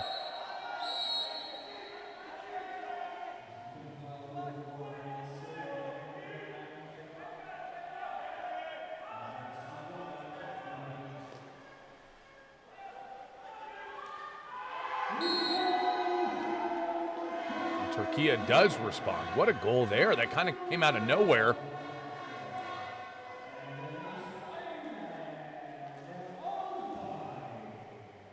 Nice finish. I would love to go to the replay here. Alte with the goal, his 4th in the tournament. Look at how quick this happens from way down at the wing. I mean, there's no angle there. I mean, the goalie not having his hands up. Alte just takes his chances and throws it right over the head of Gosic. A rare mistake from Mihailo Gosic, who's been very celebrated by the Serbian Federation for how good he is at such a young age, but a kind of a mental mistake there. And there's a turnover by Serbia, 1-1. Turkey on the break now as they get another stop.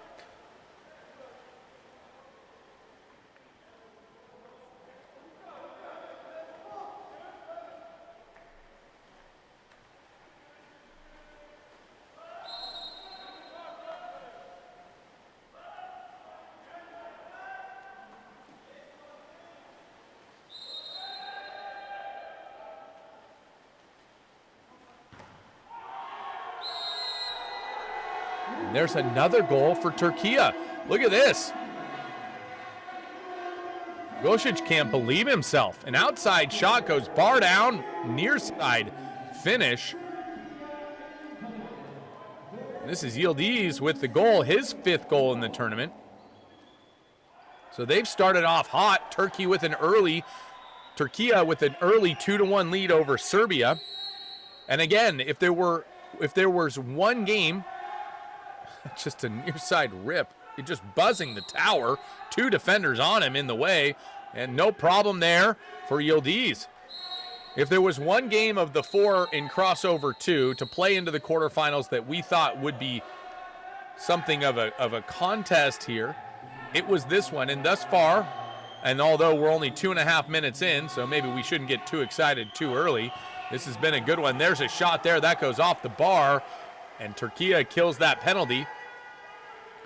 Kelly Agassi very happy to pull that out. Turkey countering down. We'll see how their depth plays in. They're making a lifetime sub at half, oftentimes to bring a center in, and here he comes. Full head of steam. The issue is now with the shortened shot clock, there's only 5 seconds left on the clock, and they're just getting into their offense. And so more or less, Turkey will be forced to concede possession here. He'll shoot from the outside, forces Gosic into a save, and he's able to corral it and keep it in play.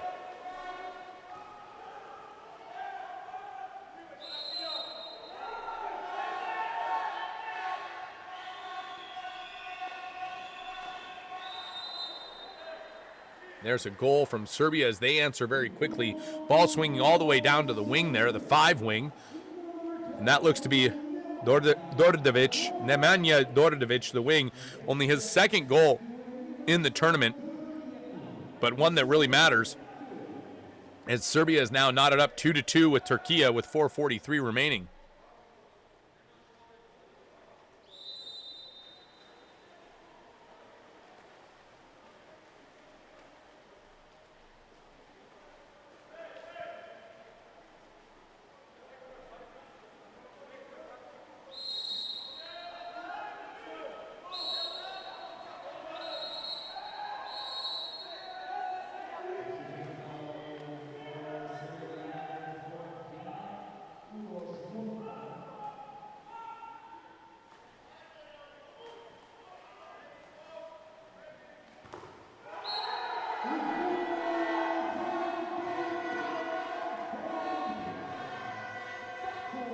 Wow.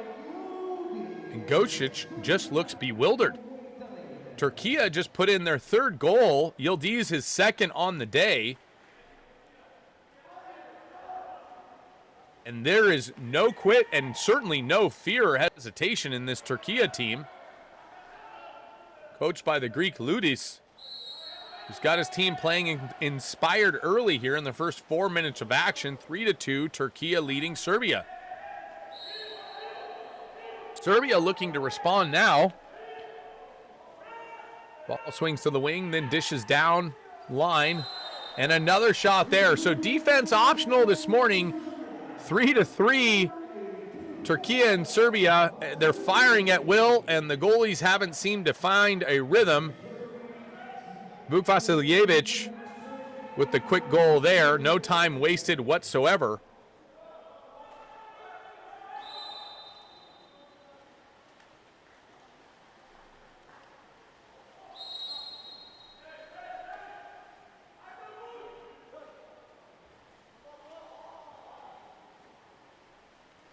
Turkey looking to respond. Knotted up at 3 halfway through the first. Up top now, and dishes it back to the flat. Back to the point.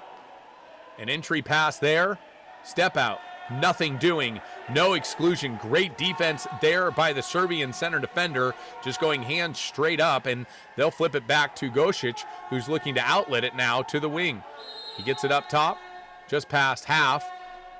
Serbia down to the 1. Going inside here to the center on a dry pass. We'll get an exclusion for wrapping their hand around their neck. Apparently that's not allowed. 6-on-5 opportunity for Serbia. Back up top now.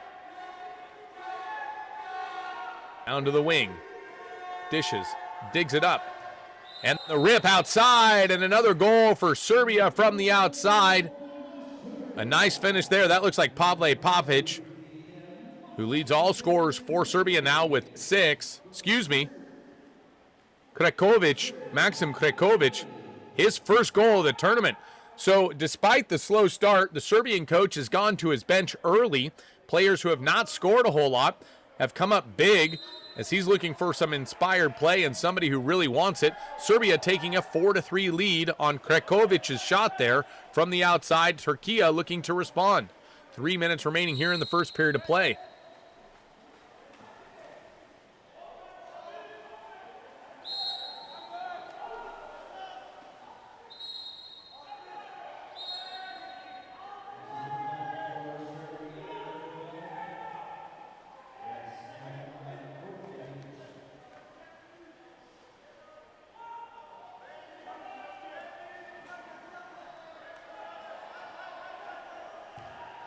Shot there. Good save by Gosic. Rebound to Turkey. Long rebound again. They'll get another chance at it. Odd man attack now. The post is open. They don't find him. They find a man who's covered up. And good field block there. Gosic now standing on his head.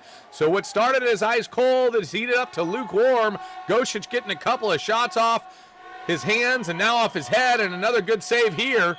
And Gosic is starting to get rolling. Seeing the greatness that is Mihailo Gosic. There's a good stop by Turkey on the other end, and they'll counter out.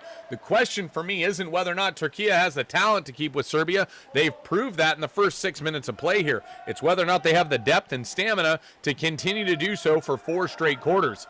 What makes Serbia oftentimes so great is their ability to go 10, 12 players deep using everybody on their bench. As you've seen, Krekovic has scored, and he is yet to score in the tournament until today. So they have a lot of depth. There's a lob shot there. Gosic forced to deal with it, tips it out to the lane line. Turkey will get another shot at it. Nice tip out there from Gosic.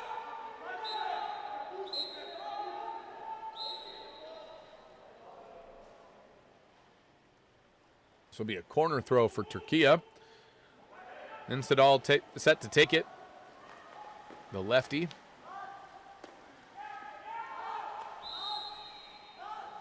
Ordinary foul on the perimeter as that ball is slotted up to the top. Now at the point, he's heavily pressured there. Takes the ordinary foul. Serbia going heavy press now. Down to the wing. And a good block there. Instadal thought he could catch Gosic sleeping, but catch him once, shame on him. Shame on you. Catch him twice. Well, you ain't going to catch him twice. Gosic fields it. Now the outlet now. Serbia quick on the attack. 3-on-2 counter. Exclusion coming off ball. Now a 4-on-2. Now a 5-on-2. Serbia will exit a few players, setting up a traditional 4-2, 6-on-5 here. Chance for Serbia to establish a 2-goal lead for the first time in the game. And there's the rip. Good save by the Turkey netminder. A good field block there. Errant rebound and collected by Turkey. Nice work there by Kalagasi for Turkey, as he got a nice block to keep that one out of the back of the net, and Turkey will counter out, killing that penalty.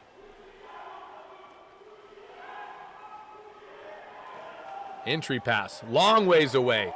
Too far away from the center to get to it. Gosic comes out and takes the ball away. So Serbia continuing to apply heavy pressure on the defensive end, wanting to wear down the Turkey attack. And now another 3-on-2 counter for Serbia. Can they convert? They go lob. Better field defense as Turkey helps back, and the goalie was beat, but the field defender pulls that just off the line before it can cross it, keeping the game at 4-3. 17 seconds remaining in the first period of play.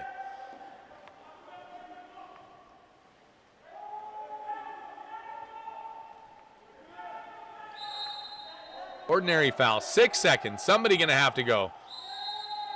He's at half. Will he shoot from here? He rises, lets one rip off the bar off of Gosic, and he keeps it out. They'll call it a goal. They're going to call it a goal. I'm sure this will go to review, and the referee has already signaled VAR, so with 1.1 second left, Daniel Bartels of Australia, Mirko Silva of Argentina will review this. They call it a goal. Gosic says no chance. And unsurprisingly, Yildiz from Turkey says absolutely. It's amazing how two people can have such differing opinions of the exact same event based on where they're sitting.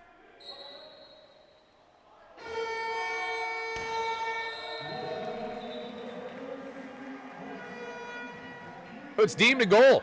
We'll go 4-4 heading into the second quarter of play. Turkey knotted up with Serbia in a good one. We'll be right back with more action. I'm Wesley Kading with World Aquatics at the U18 World Championships here in Rio Maior, Portugal.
Set to start the second period of action. I'm not sure, but we'll get a closer look. I believe Serbia has pulled Mihailo Gosic from the cage, and now Mateja Kosanovic is in the cage for Serbia. We'll get confirmation in just a moment when we get our first look at the Serbian netminder, but that would be a wild move given how good Gosic has been for the last his whole life. Well, we'll take a look. Turkey wins the sprint 4-4 here in the second period of play. On the attack now. wanting to work for center. They do, but a good Serbian crash defense comes back and takes that ball away as they're unable to convert any kind of exclusion. And it is indeed Mateja Kosanovic who is in the cage for Serbia. A little bewildered by this. I don't think I've ever seen Gosic get pulled in a couple of years of watching Gosic. He has been the staple for this Serbian team. What does that do to their confidence on the defensive end? Having a mainstay in the back, so important. Well, it hasn't affected their offensive production as Serbia puts that one away. Milan Zelic with that goal, his first of the day. He's got 6 now in the tournament. 5-4, Serbia leading. A good shot from the outside. A big hezzy fake and going to the left side of the cage there, giving Serbia another lead. Serbia has led for periods of time here throughout the first quarter and change, but Turkey has not shied away from the moment, including leading for a brief period in the first quarter of action. Ordinary foul there on the perimeter. Yildiz will hold on to it. Now he'll go down line.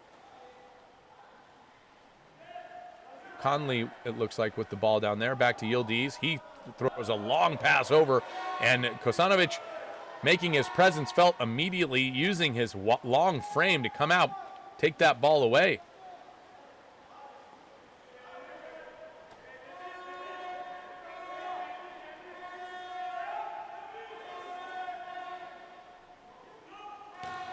Shot here, and that ball sailing just wide. We'll say no tip there, and Turkey will counter out. A little bit of a broken offensive possession for Serbia as they look to make a couple of changes in live time and just conceded, hey, we'll take the shot and head back to defense. Heavy pressure from Serbia, pressing all the way back into Turkey's half.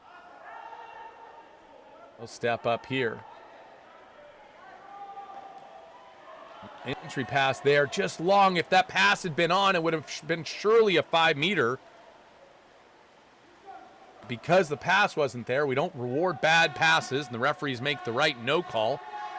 Serbia counters out. A golden opportunity with great position there for Turkey, unable to convert into something productive on the offensive end. Serbia looking to establish a 2-goal lead now. Nervy moments here for Turkey. They can't let this game get out of hand. Serbia has the ability to score in bunches. There's an off-ball exclusion against Turkey. Serbia moving it around into a traditional 4-2, now into the wing and to the post, and a slam dunk finish. Nice work there by Serbia, and a 2-goal lead now as Turkey faces the deficit. They'll need to draw one back as they don't have necessarily the firepower to go goal for goal. They're going to need stops. Uroš Munkin with the goal there, as you can see.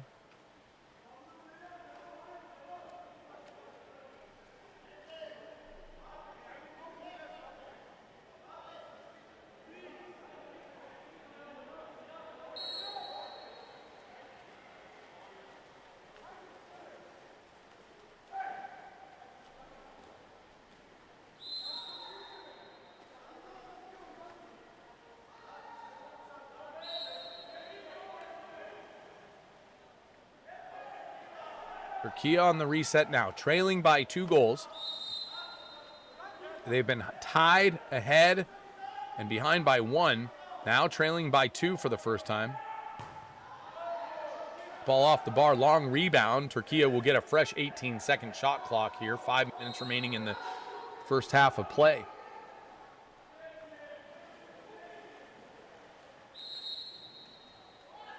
Ordinary foul there. They go entry pass.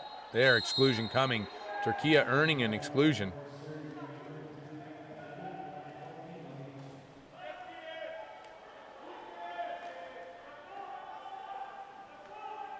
All the way across now. Turkey 6-on-5.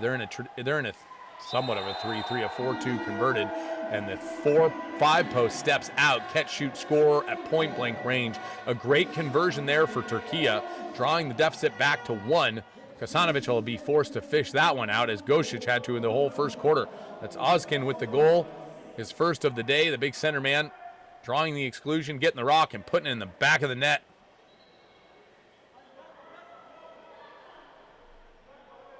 Here's the dish off and the wrist finish cross cage. It's almost a switch wrist. He's leaning to his left, goes backdoor to his right. Kasanovic has to pick one direction, picks the wrong one, but it'd be weird if I told you you picked the right one. Got to take away the near side there and force that shot, as it's much harder to score near side than cross cage there. Little bobble there from Serbia, and that's stolen by Turkey. Good heads-up play there.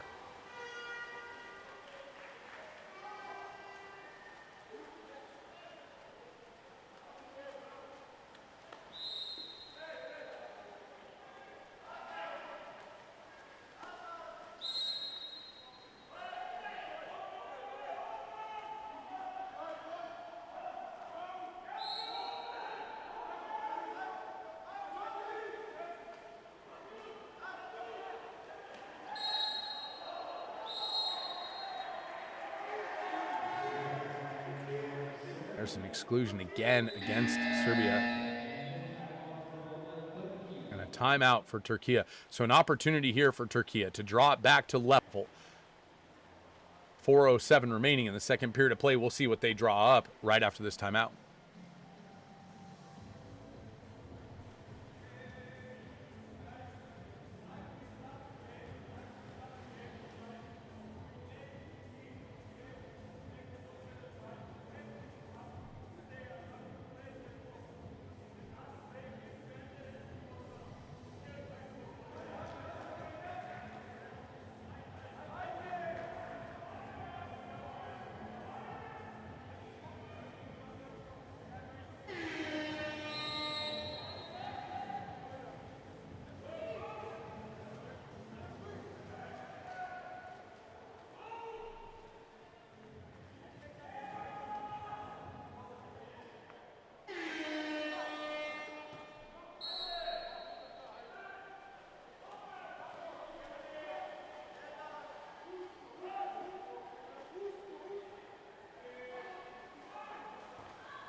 Turkey squandered that opportunity, tried to force it into the post when it wasn't there, and Serbia just sniffs that out. And so Serbia does a nice job killing that penalty. They'll counter out. This would be considered an even strength goal, though it started out shorthanded. Long pass, a little errant. Turkey able to foul and recover. Serbia in a traditional center defense, center offense here. Ball moving left to right, right to left, dishing and diving. Ducking and dodging. Ball coming back up top. There's the entry pass. Good wrist there. What a move inside. Good strength. Better save, but a 5-meter coming. Great save there by the Turkish netminder.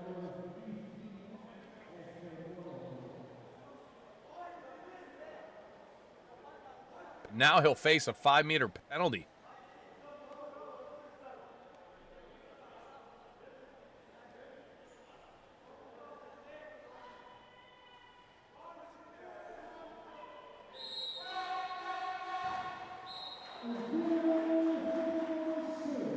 There's the goal. And so Serbia able to reestablish a 2-goal lead, 7-5 now with 3:25 remaining. Nice finish there by Neskovic. Strahinja Neskovic, one of the young stars of Serbia.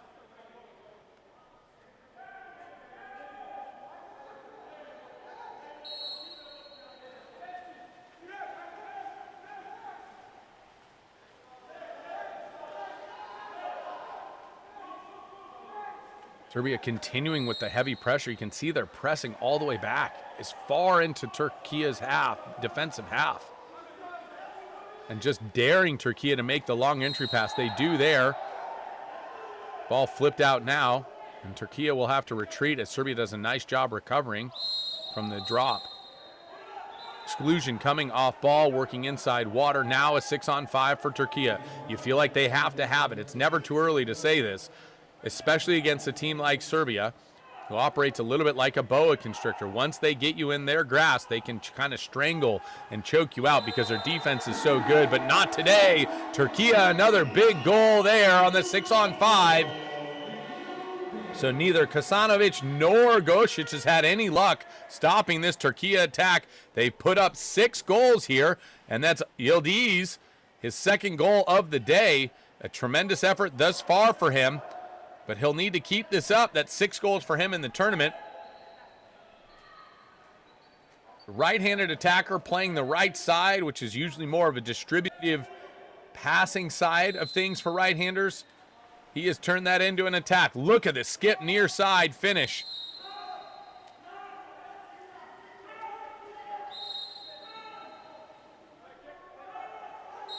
I was playing water polo 12, 13 years ago with a man by the name of Terry Schroeder as coach.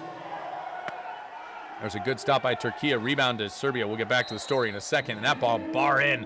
And Serbia very quickly reestablishes a 2-goal lead, 8-6 on the kind of miscue there. Rebound gone awry for Turkey. Serbia able to collect it and put it in the back of the net. Pavlovic adding to his team leading total. Good finish for him.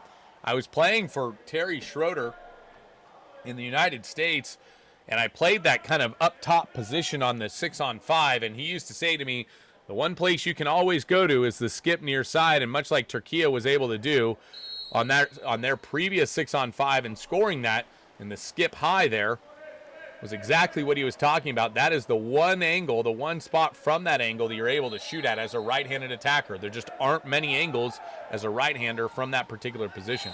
Now Turkey looking to answer. That ball flipped out of play. It may have taken a deflection from a field defender. Kasanovic will take it, and he's looking up, trying to outlet it now.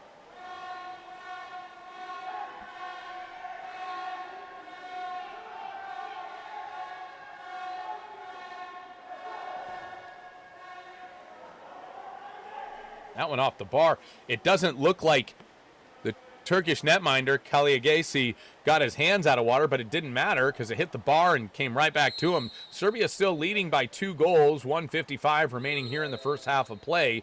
Turkey has put up a very good fight, keeping this thing very close, not showing any signs of fatigue early on.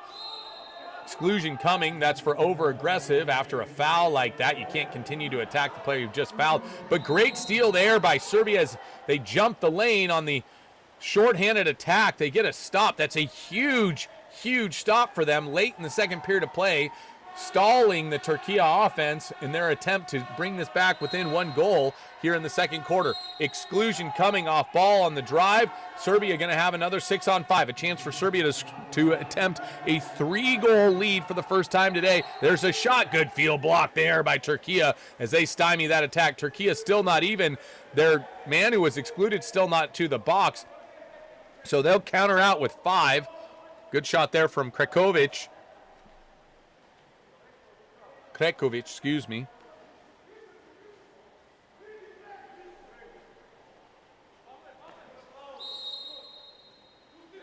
Turkey with it.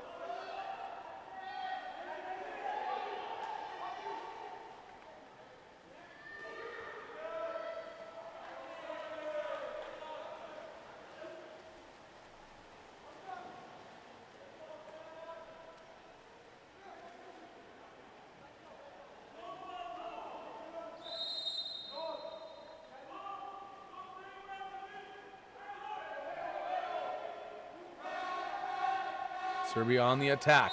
41 seconds. Long pass.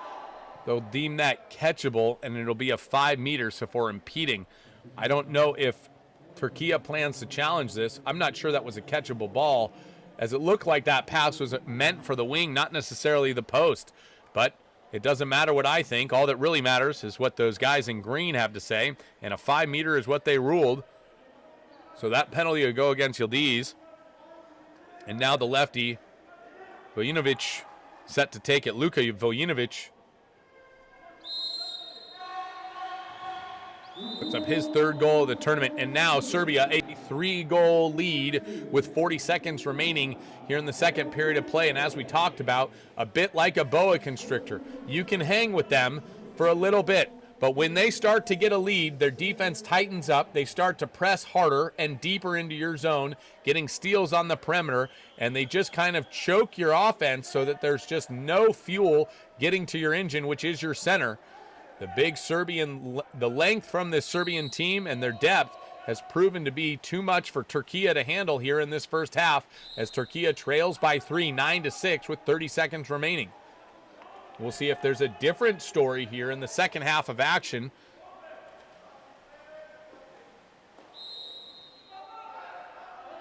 We wrap up this first half here. A quick wrist there. Kasanovic with the block. Rebound to Serbia, and they'll just take it out and let this clock wind for the final. Excuse me, the referee has called the ball out.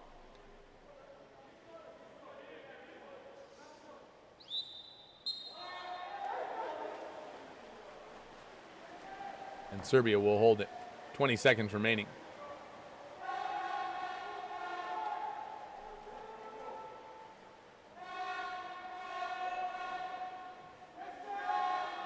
Turkey with the tip away. Serbia retains possession. 8 seconds. Somebody going to go. Vujinovic down line. Shot coming. Good save there. Good field block, it looked like. And now a save. And that'll take us to the end of the first half of play. Turkey 6, Serbia 9. We'll talk about how we got here and what's coming up next right after the halftime break. I'm Wesley Kading with World Aquatics. You're watching the U18 World Championships in Rio Maior, Portugal.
Serbia has come out with something to prove here in the second half of play. What was once a 3-goal lead to start the second half has turned into a 6-goal lead in 3 minutes of play. So they've doubled up their lead, 3 goals in 3 minutes, as Serbia has started to pour it on.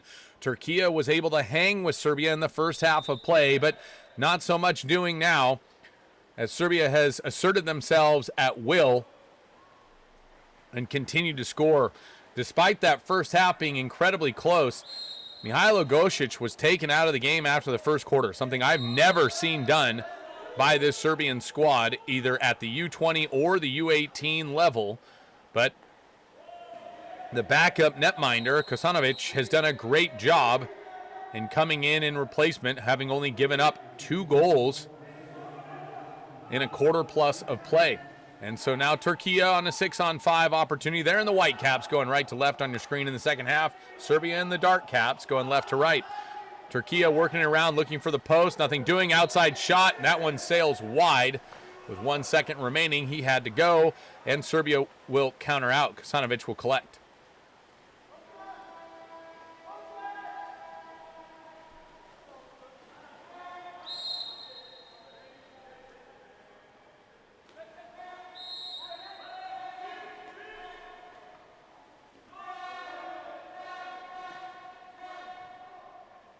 Serbia with it now.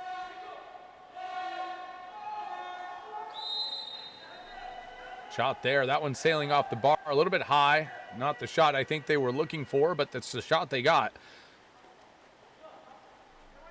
Agassi with it. He'll outlet it now. Turkey making a midline sub. Get a fresh body in there.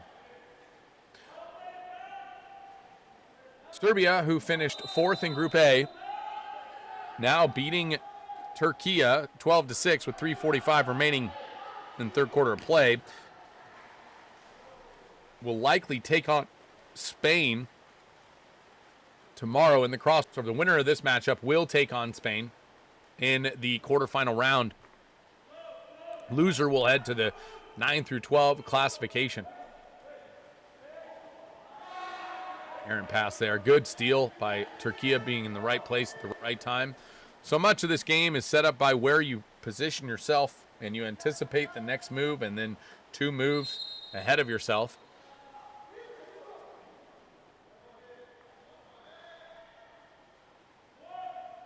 Turkey with it. Exclusion coming. Over-aggressive foul there by Serbia. Turkey will get another shot at a 6-on-5 opportunity. Immediately into a high 1. And ball swings down now to the 4. Back to the 2. Good save there from Kosanovic. Fresh 18-second shot. We have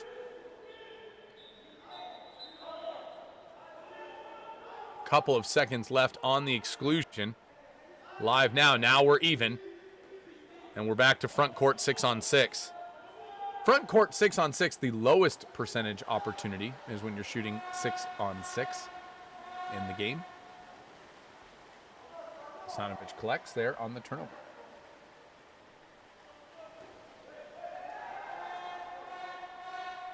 Entry pass early on the transition. 5-meter coming, but who needs it? Good finish there. Uros Munkan, it looks like. Uros Munkan with the goal. The center back, big man, doing it all at both ends. He gets a field block. Steele comes down the other way, turns inside. Would have drawn a 5-meter, but wanted to score on his own. Kaliagasi just winded, it seems, having to pull that ball out of the back of the net. 13-6 now. Serbia putting a hurt on this Turkey team with 2:20 remaining in the third period of play. Exciting matchup in that first half, as it was tied for the majority of that first half. 4-4 at the end of the first period of play. Serbia extended to a 9-6 lead at half. Certainly didn't mean that Turkey was out of it. But this second half onslaught here has been a 4-0 third quarter, has made things really difficult for the Turkey team to rally back from, as they now trail by 7. Off-ball exclusion coming. That'll go in favor of Turkey. They'll have another 6-on-5 immediately into a 4-in. One in the pocket. They'll work it around and dish it off. Now the lefty back over to 4 at the wing. Inside the 2-meter line, wanting to go to the post. Nothing doing. Pops it up to the top. He takes a rip, and that one sails wide of the cage. Serbia kills that penalty. We'll get an exclusion now in transition. Serbia goes from 5-on-6 defense to 6-on-5 offense.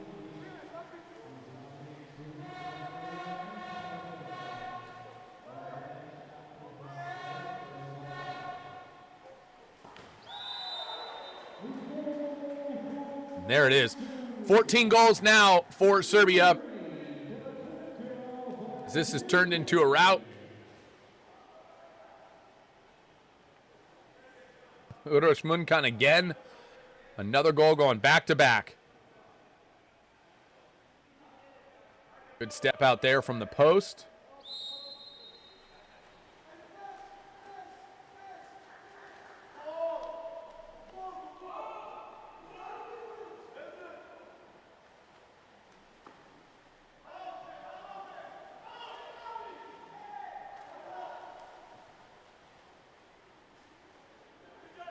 Turkey maintaining possession.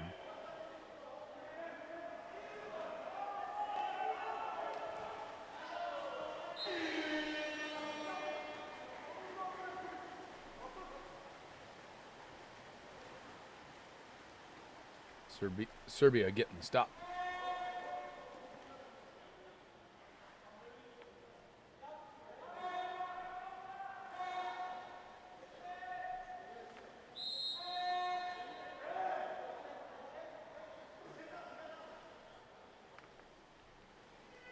Serbia moving around down to the wing, up to the flat and back to the wing, just keeps it from going out. Nope, he doesn't.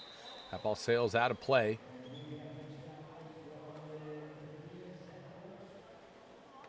I'll review it.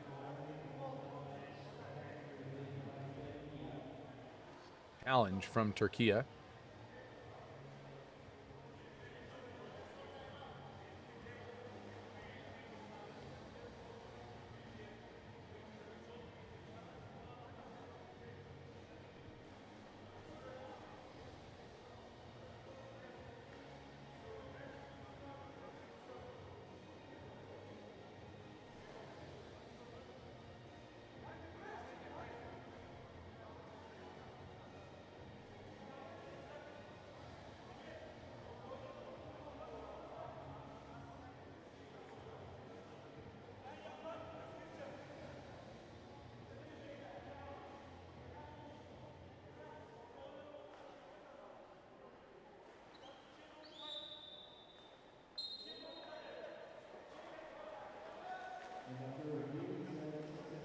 So, get our result here. It is a corner, meaning it did go off the hands of the Serbian netminder. So how does this work? There was play after it. Yeah, there was. So what happens is this is called a correctable error. The ball comes back to the place that the challenge was initiated for. The time goes back, and anything that happened after it is erased, which at some point, I think all of us wish we had that in our life. So here we go, Turkey with the ball. They'll go entry pass here, exclusion coming. And they'll make the most of this opportunity, earning an exclusion. 6-on-5 opportunity for Turkey. Trying to bring the deficit down one by one here. You can't score more than one goal at a time. Ball to the wing now. Back up to the flat. They're going to work the point. They're going to try and go to the post. And there's the redirect there. Kind of a wistful pass. That ball's just kind of thrown into the air. There's intention behind it, but the ability for the Turkey postman to kind of deliver and put it in the back of the net, that's incredible work. 7-14, Turkey trailing Serbia. Something very interesting I've always found about the Serbian Water Polo Federation. As most of you know, they competed as Yugoslavia for a long time and then competed as Serbia-Montenegro. Since separating from Serbia-Montenegro and competing as independent countries, Serbia is the only team in its existence to win a medal at every single Olympics that it has competed in water polo. So since Serbia became its own effective country, which it always has, but it was represented as Serbia only, so not Yugoslavia, not Serbia-Montenegro, but just as Serbia, it has won a medal in every single Olympics, including 3 gold medals in a row.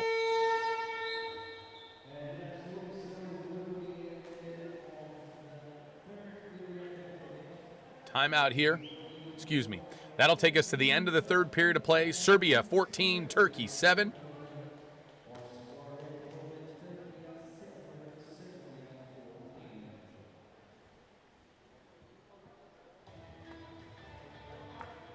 In the history of Serbia, if you include Serbia as its own representative itself, Serbia-Montenegro, and Yugoslavia, they've won 6 gold medals in the Olympics, 5 silvers, and 3 bronze medals. Now, granted, that's not quite the same thing, but as Serbia, which started in Beijing in 2008, Serbia has won a bronze in 2008. They won a bronze in 2012 in London. They won a gold in Rio de Janeiro in 2016, a gold in Tokyo in 2020, and a gold in Paris in 2024. Now 2028 coming up, there's been a lot of turnover for that Serbian Federation, as there is with every country. It's very difficult to repeat that kind of success. But to go 5 for 5, and by that I mean 5 medals in 5 Olympic Games, is unheard of. A big part of that is the fact that they had a guy by the name of Filip Filipovic, the big left-hander, who just recently retired after completing his career in the United States, winning a National League title as part of that with the LA Athletic Club. He achieved a bronze medal in 2008, a bronze medal in 2012, a gold in 2016, and a gold in 2020. Picking up the baton for him was a guy by the name of Dusan Mandic, who's been the World Water Polo Player of the Year a couple of times. He's won Champions League, and a standout for Ferencváros, the Hungarian titan that is yet to relinquish a Hungarian title in goodness, who knows how long. He has been part of not only that bronze in 2012, but all 3 gold medals since. And so he's 4 for 4 in his Olympics, 3 of which are gold. There are only a couple of people in the world that can say they've won 3 gold medals in a row. The Hungarian teams of 2000, 2004, and 2008. Molnar Tamás, who's the head of the technical delegation now for World Aquatics. Kásás Tamás, Gergely Kish, all have 3. There are a couple more, we'll get to that. And Dusan Mandic for Serbia. There's only been one other person, aside from Dusan Mandic, in the history of our sport to win 3 gold medals and a 4th medal, be it bronze, silver, or gold. And that was a Hungarian in the 1950s and 60s who was able to do it. As you can see, there's quite a legacy here of winning as part of this Serbian federation. When you compete for Serbia, it is not wanted or desired. It is expected that you win at every level. It is just part of the DNA. And as they continue to build on their legacy, this young U18 squad looking to medal here at the U18 World Championships. And there's a stop by Kasanovic, who's come on and done well in replacement of Mihailo Gosic. Andrija Plelanovic and Duško Pietlovic, also part of the 2008 to 2020 run with Filip Filipovic.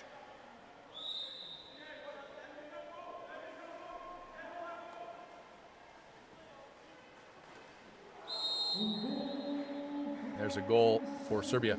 15-7 now, Serbia leading Turkey. And there's not much the Turkey coach can do but look on. A valiant effort in that first half, something to build on for Turkey. And they've since switched goalies, so in the goal now is Ayhan Aydemir. And a step-out goal there. You can see how he steps to his right and goes short post. Good finish there from Bistrovic. his first goal of the tournament. So good to see him get on the board.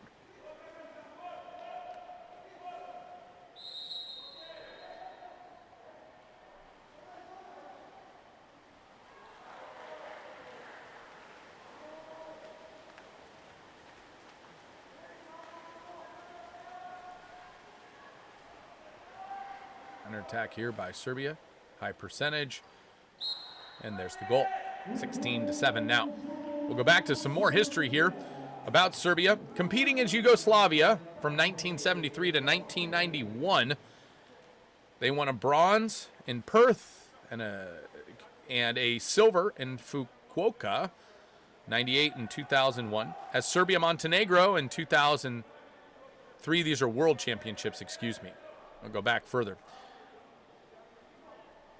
Yugoslavia took 8th in Atlanta in 96, took bronze in 2000 in Sydney. Serbia-Montenegro took 2nd in Athens in 2004 and has since gone on just an absolute tear. The number of world championships and so on and so forth.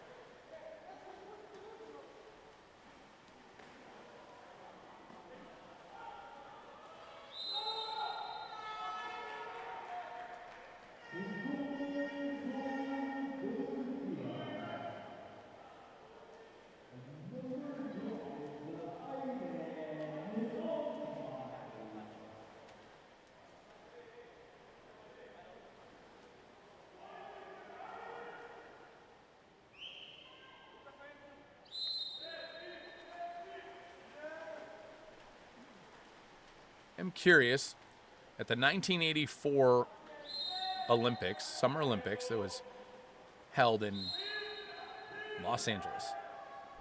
It was the last time the Olympics were held in Los Angeles. Yugoslavia did take first.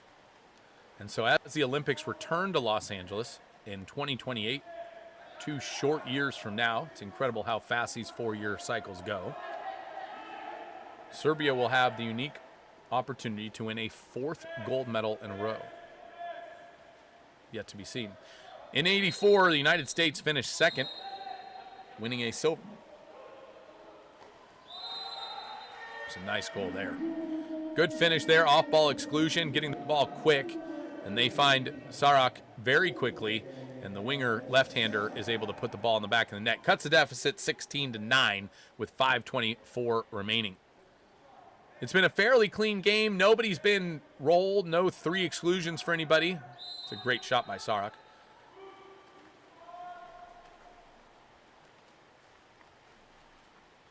Serbia has continued to strangle this Turkish offense. Turkey has only put up 3 goals in the second half of play, compared to 7 by Serbia. So there's an off-ball exclusion. That one drawn by Serbia. They'll go 6-on-5. Quick shot there, but good save by Ademir.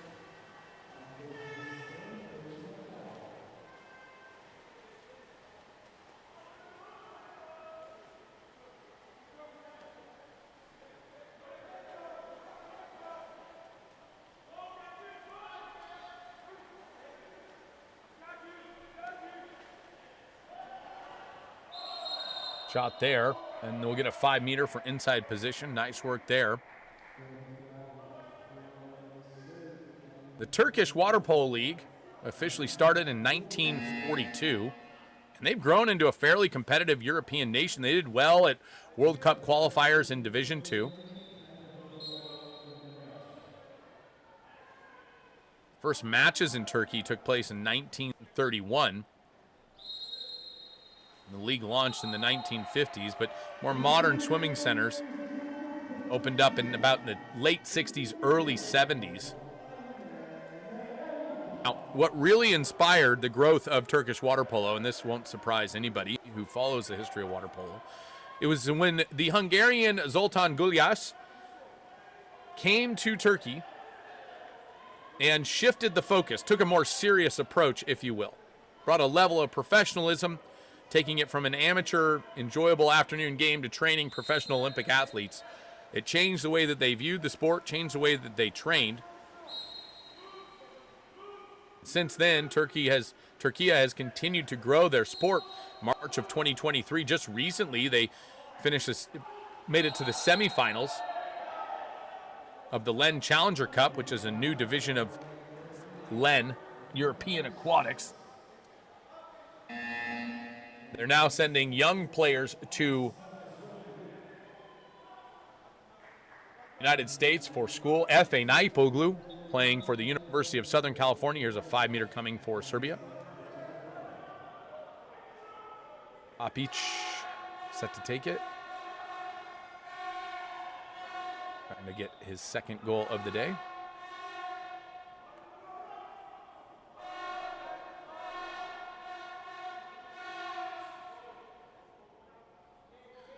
They qualified for the Olympics in 2012. Turkey did. They finished 7th place, 1 win, 2 draws, 4 losses.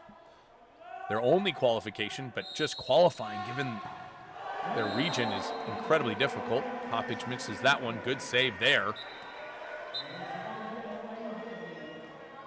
All the pressure on the shooter on these 5-meter penalty shots.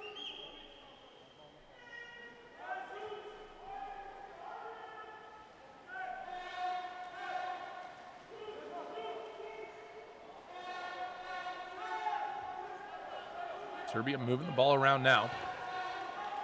4:15 on the clock. Another good save.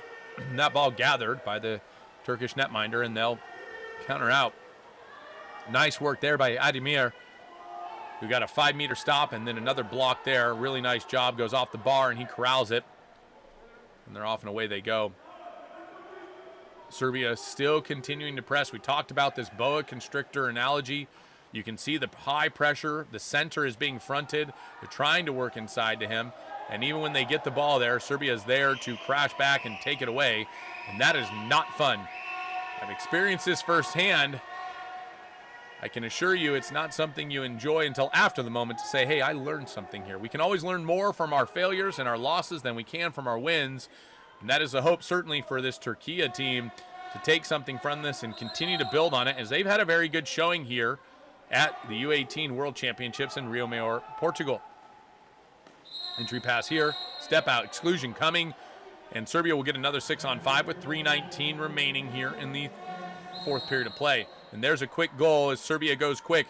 Something we've seen a lot of at the senior level is these teams who go quick on the 6-on-5 are able to convert at a much higher clip than teams who slow it down and set things up. 3:15 remaining.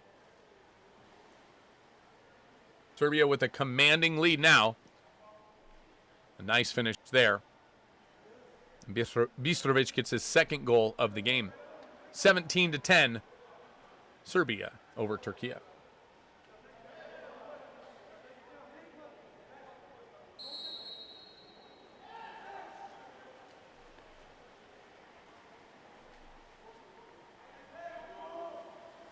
Continuing to press, continuing to restrict and constrain this Turkey offense, not giving them an inch despite being up 17-10. Serbia practicing good habits because the standard is the standard. They play great defense at all times, no matter what the score, no matter who they're playing. Lob there, nice finish. Kosanovic got caught a little bit off his line, and a good find there.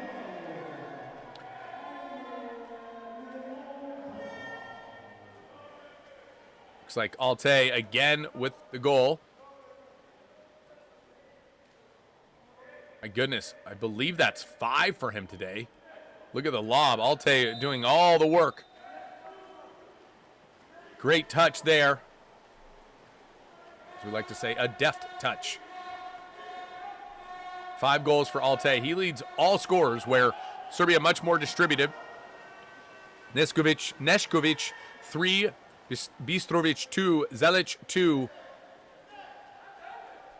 This looks like Munkan with 3 as well for Serbia. Everybody else, Vojinovic with 1, Drobnjakovic with 1, Drobnjakovic with 1, Vasiljevic with 1, Pavlovic with 1, Papic with 1,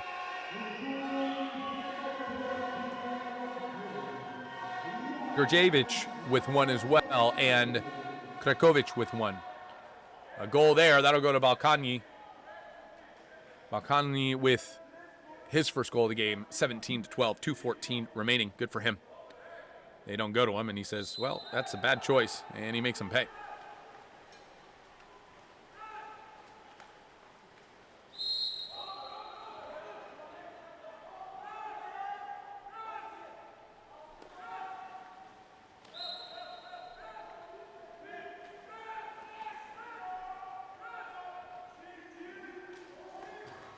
Final 2 minutes of play, and Serbia puts another one in. That looked like Vojinovic. Lefty. Yeah, Vojinovic, his second goal of the day.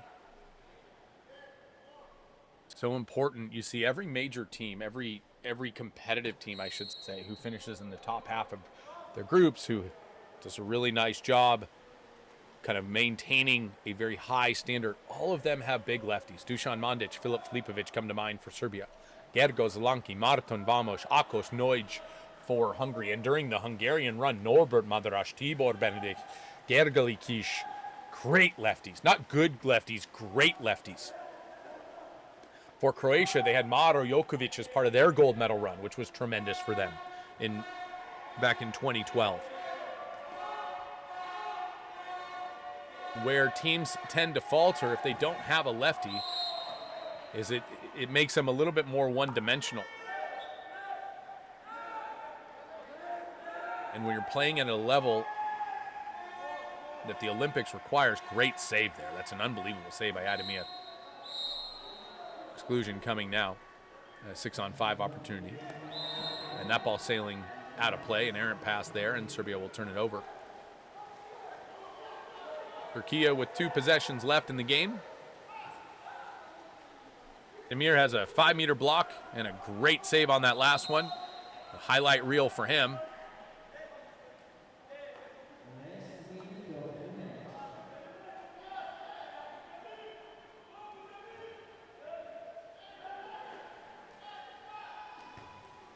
Shot there, good block. Kosanovic, long rebound, and that one tipped off the hand. I'm not sure who that is. He's lost his bonnet.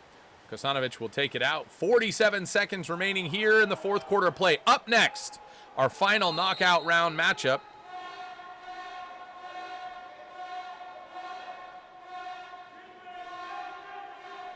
Between Greece and China. Greece coming up from Division 2, having won their group and won their last round. Greece and China. Winner of that will take on Montenegro. So Serbia will advance to the quarterfinal round. They will take on Spain tomorrow in their quarterfinal. We will have Italy versus Croatia tomorrow, Hungary versus the United States, and Montenegro will take on the winner of our next match between Greece and China. Exciting matchup coming up. Looking forward to that one. It'll be our 4th and final knockout match of the day.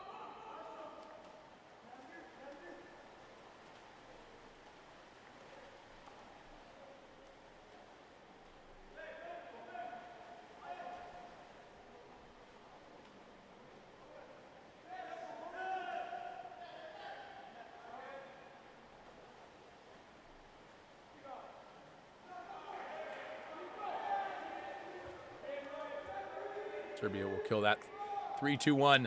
That'll take us to the end of this matchup. 3 down, 1 to go. Serbia beating Turkey 19-12. A great first half for Turkey. A tougher second half. And a third period that went 5-1. So Serbia goes on to win this one. 19-12. They'll advance to the quarterfinal round. They will take on Spain, who finished first in Group B tomorrow. Up next, our final knockout match of the day, Greece, China.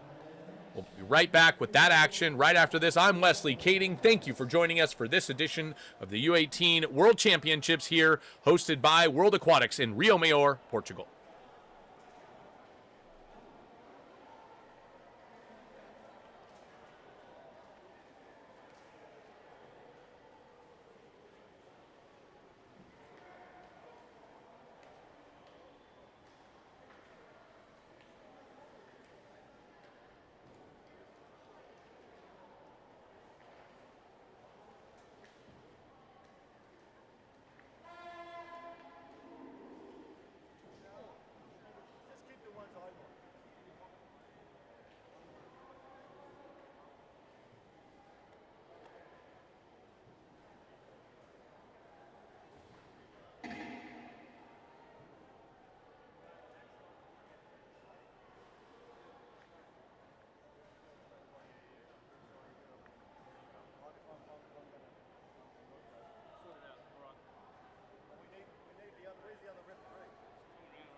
Welcome, everyone, to the U18 World Championships of Water Polo. I'm Wesley Kading with World Aquatics. We want to thank you for joining us here. Up next, Greece, China. Our final knockout round matchup is crossover 2. Players to watch for Greece, Dimitrios Chatsis, number 7, and Ilias Angelopoulos. I'll tell you what, Ilias Angelopoulos is the best center I have seen in this tournament. His athleticism far exceeds that of those who have played with him or been compared to him. Denoted by Nicholas Papanikolaou as the best young center in the world right now. Look for him to absolutely dominate the pool today. On the other side of it, for China, a good matchup for them. They finished 4th in Group B as part of Division 1. Greece has worked their way up to the top division now and a play-in to get to the quarterfinal matchup. Players to watch for China. Sorry, that went a little quicker than I thought it would. Players to watch for China. You're going to want to watch for Kui, number 4. The center forward leads the team with 4 goals. China has not put up a lot of goals, but they play very good defense. And so look for them to have a lot of hands in lanes and move very quickly. They're very motion-oriented. They like to work the ball down line and into the wings. Greece will have a challenge here to stop the movement of China. But Greece, the bigger team, more established.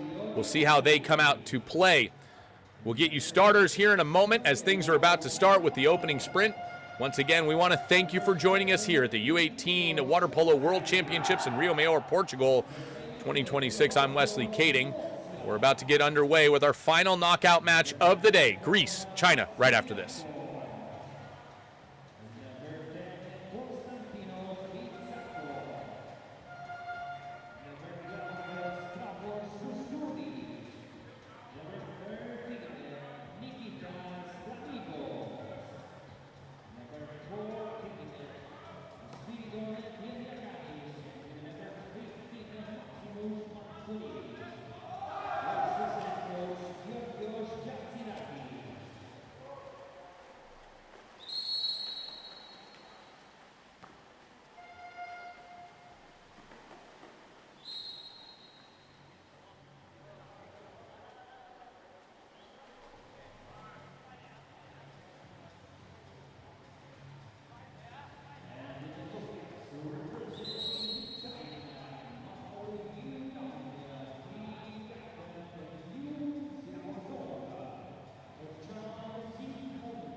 We're all set and we're ready to go.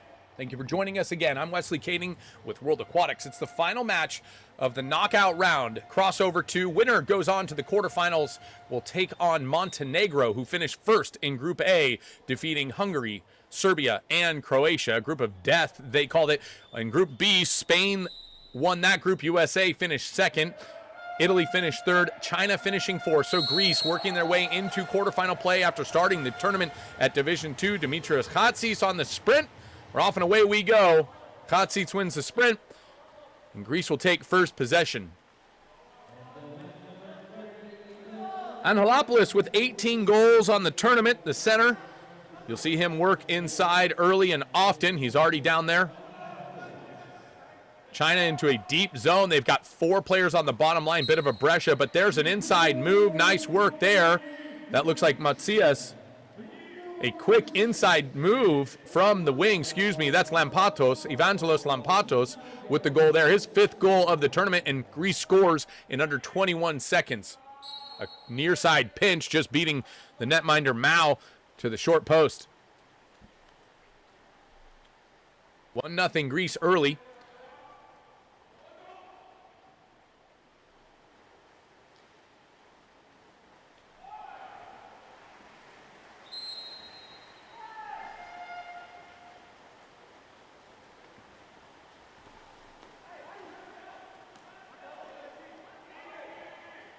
Greece with the quick attack again.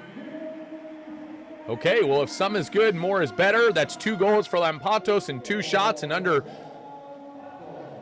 my goodness, 46 seconds. Lampatos with 2 goals there. 2-0 Greece. And so this game has started in a very unenviable way for China, but about as good as it's going to get for Greece.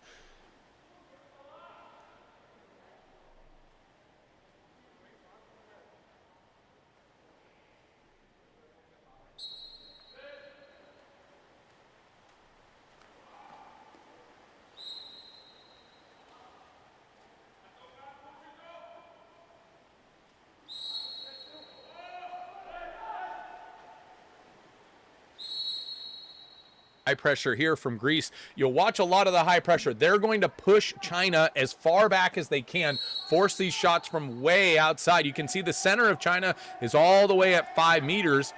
That's as deep as he's getting. Now backing down, but the goalie stepping out. They'll do an entry pass here. Roll out, good step out there, but ball sails wide over the net.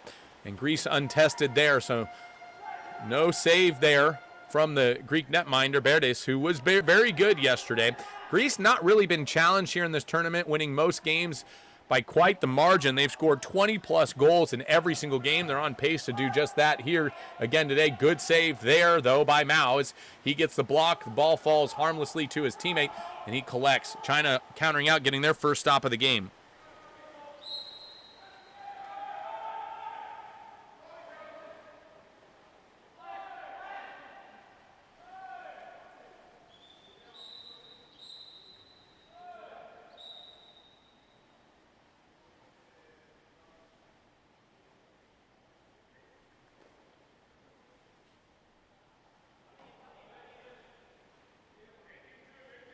Back live here with a quick stoppage.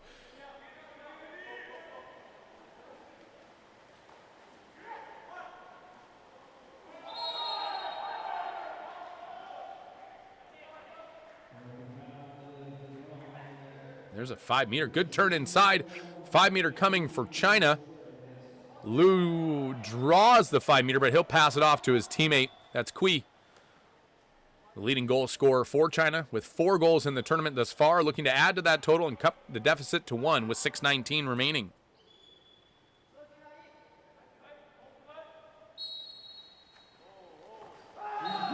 And a good finish there from Kui. So 2-1 now, Greece over China, 6:19 remaining in the first period of play. Not much Berdes is going to do there.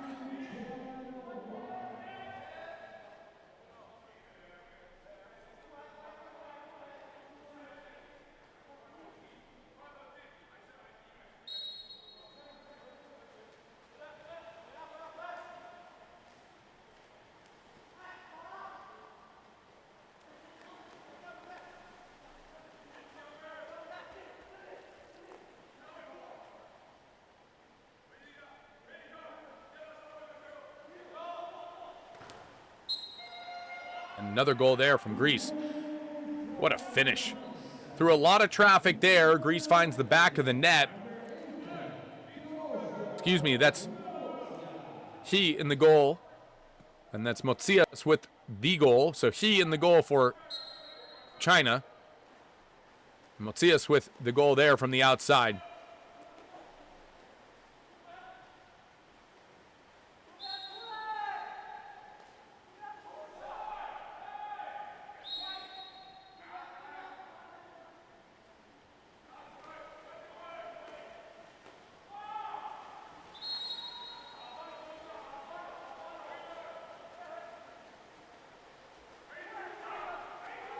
Greece with the steal here. Now, Motsias bringing it up. It's an odd man attack. Greece with an extra man. It's 6-on-5 right now. China with a backcourt exclusion in transition. Greece looking to convert. What a shot there. My goodness. Bitsakos with the cross cage, lean right, throw backdoor left, and he just smiles as what's he going to do with that? Bitsakos, what a finish there. Costa Bitsakos, the lefty, puts it in for the 4th goal for Greece. We still have 5:24 remaining in the first period of play, so Greece looking to dominate this game as they have every single team they've come across. Though, assuming they go on to win and this result holds, Montenegro will pose a very different challenge than anything they've seen thus far.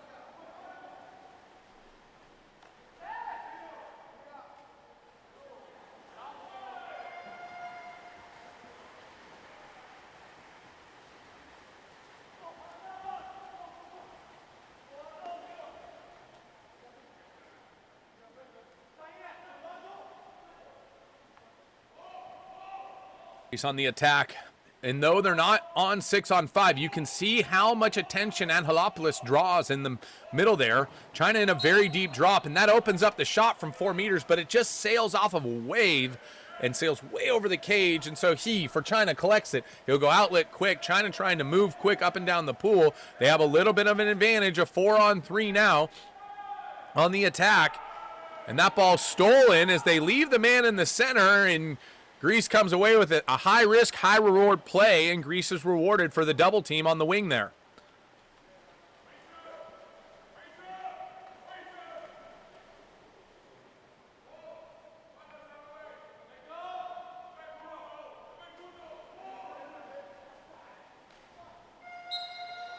Oh, what a finish. What touch there from Angelopoulos. He goes lob. There's this concept of strength, and then there's concept of touch. And he uses an immense amount of strength to elevate to this ball and grab the ball out of the air on the dry pass. And then he just lobs it in. Great awareness, great composure. And finds the side netting there. What an unbelievable finish. Just so much awareness from the big man, Ilias Angelopoulos. Something interesting about Ilias Angelopoulos, he's played for Vouliagmeni, but they already have 3 centers. And so despite playing center for this Greek U18 national team here, the youth national team, he played defender a lot for Vouliagmeni. Because when you have 3 centers, well, the young guy is typically the one that's got to go play defense. And so that's what's happened. It's helped his game immensely. I've always felt that if you're a center, learning how to play defender is really important, because you can figure out what the centers are going to do and what the defenders are going to do, and learning your opposition, knowing your enemy, if you will, incredibly valuable in a game such as this where a lot of it is very much matchup based. A good steal there by Greece, and they'll counter out to the other end. They're up 6-on-5 as China is slow to get back. Bitsakos with it. He'll facilitate all the way over. Look out. They go inside water. 5 meter coming. Easy call there. Nice pass by Greece. The wingman there as he tosses it in the middle. And that looks like Leonidakis earns the exclusion. Coach Georgios Hatzidakis, the coach of Greece, a new coach for the U18 squad. His first U18 World Championship. Junliang Guo, the coach for China. Good save there from he. And he's pumped about it as he gets the stop on the 5 meter. That's brutal. That's a very difficult stop to make. Leonidakis unable to convert there. No reaction from the coach.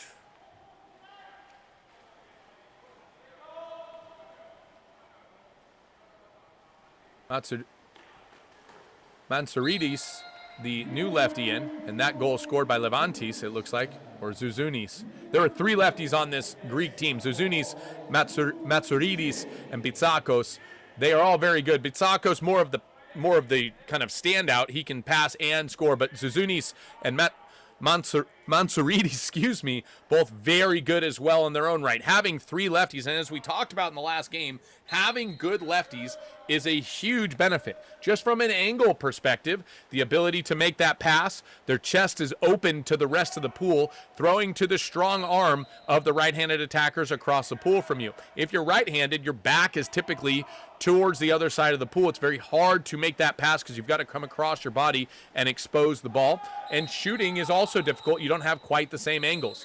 So at every level, the lefty plays a very interesting role and a very important role. You look at the great lefties as part of these national teams. You have Kakaris for Croatia, who actually just signed with Olympiacos, I believe, this week. Zelanki, who's leaving Olympiacos, going to Proreco. Zelanki has been part of the Hungarian national team for some time, just invited back to camp after a quick reprieve. You've got Dusan Mandic for Serbia, who plays with Ferencvaros. You've got Marton Vamos, Akos Noj for Hungary. Of course, you also have the great Filip Filipovic as a lefty for Serbia. And when you go back to the Hungarian teams who won 3 gold medals, you had the guys like Norbert Madarash. You had Gergely Kish, Tibor Benedict as well. So many left-handers have dominated this sport. It's a very unique role that they play and something that can't be devalued. And so, with that, Greece has brought 3 left-handed attackers here, Pitsakos, Zouzounis, and Mansourides, and they've just drawn another 5-meter. Now Levantis set to take this one, trying to put up his 3rd goal of the tournament. 6-1 Greece leading, hoping to make it 7-1 here, and they do. 7-1 now Greece, with 2:11 remaining in the first period of play. Greece is not shy about putting up a lot of goals. We'll go back through their results here. Yesterday, Greece put up 30 on Canada, winning 30-9. Day before that, 33 on South Africa, winning 33-5, and 23-12 over Australia. So in no circumstance have they scored fewer than 23 goals in a game, and the most they've given up is 12, which was to Australia. Again, they started in Division 2, and they've worked their way up into this play-in crossover Part 2. A win here moves them into the quarterfinals, where they will take on Montenegro, which is, as of now, the anticipated result. There's the movement from China, working inside, trying to draw an exclusion, but nothing doing. The Greece defense swarms and takes that ball away.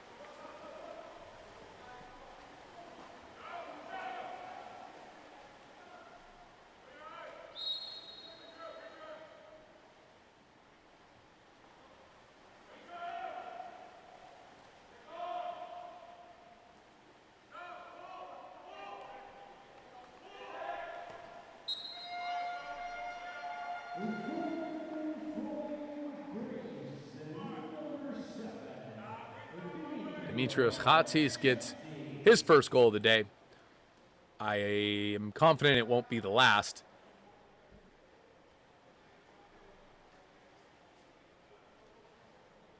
What did we say before the game? He had 16 goals. Now it's 17 for the tournament. And Halopoulos started the game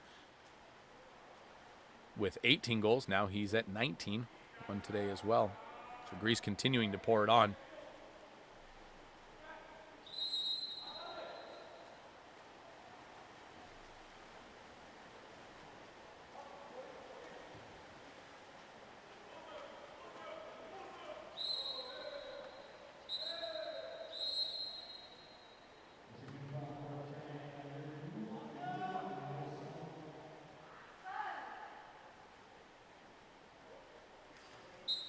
Got there, what a finish. A quick wrist there from Pitsakos as he's able to find the back of the net. Excuse me, that's Mansourides. It's tough to tell the different lefties, all from the back of their hats here. Mansourides, his first goal of the day, 9-1 Greece, 55 seconds remaining in the first period of play.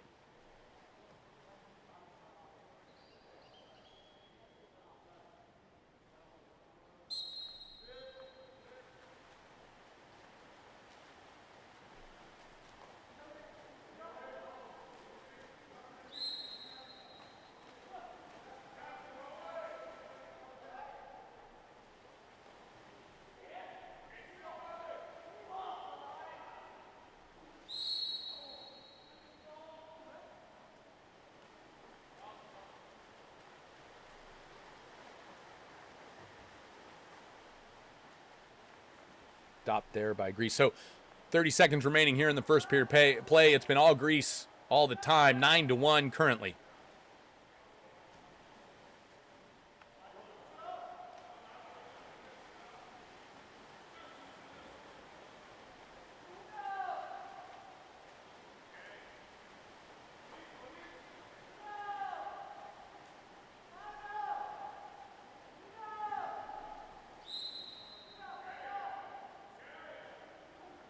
Kind of trying to work inside there.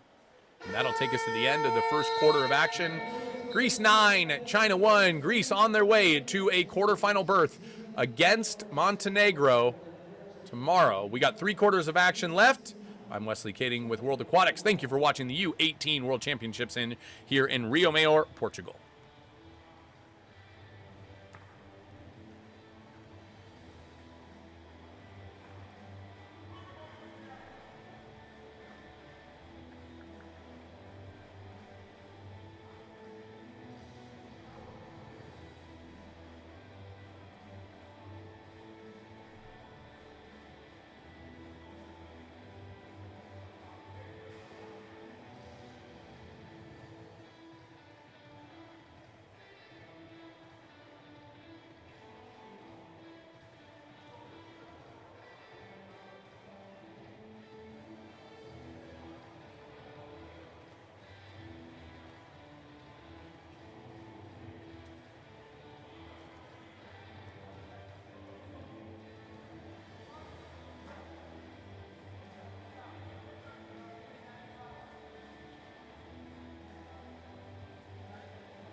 On cue there, Ilias Hanhalopoulos opens the scoring for Greece in the second quarter of play with a dart to the back of the net, despite the netminder of China, he coming out to stop him. Nothing can stop this particular Greek force, it seems, as they are already at double digits, 20 seconds into the second quarter of play.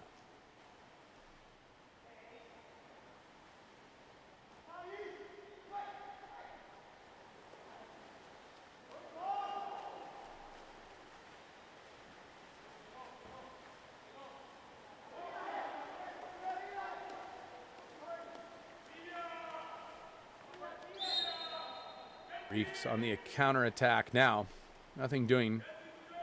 They'll go center late. Looking for an exclusion in the center here.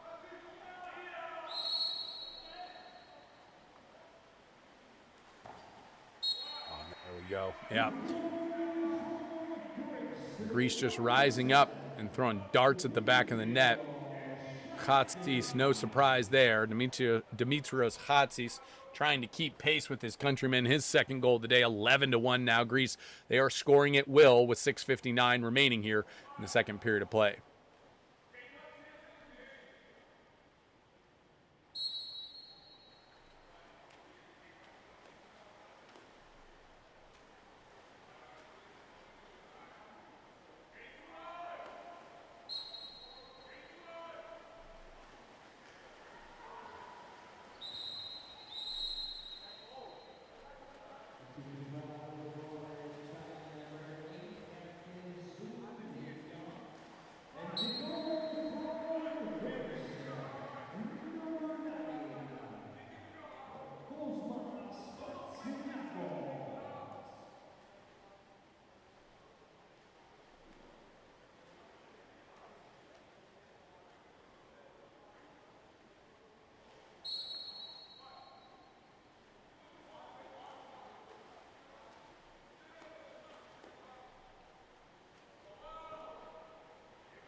China's still looking for that second goal. They got one early in the first quarter from a 5-meter, but have not been able to manufacture anything else from a 6-on-5 or a 6-meter shot. Long rebound there, and they'll collect. He comes out of the cage. China will get another shot here.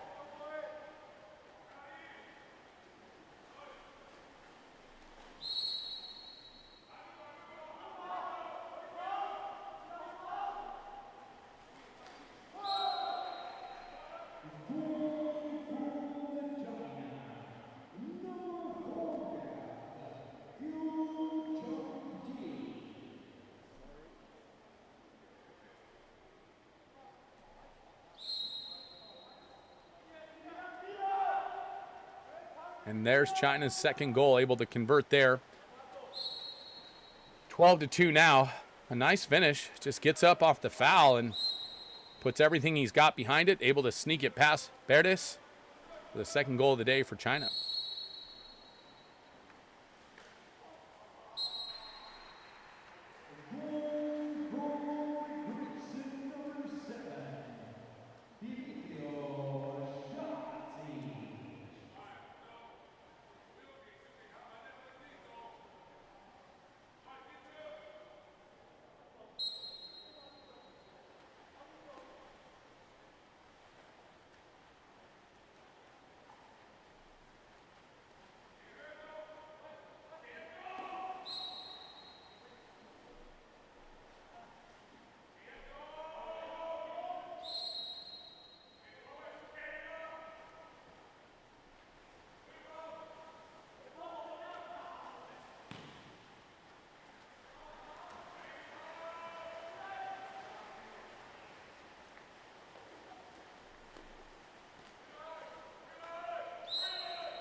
There's another goal for Greece. That one by Bitsakos, the starting left-hander.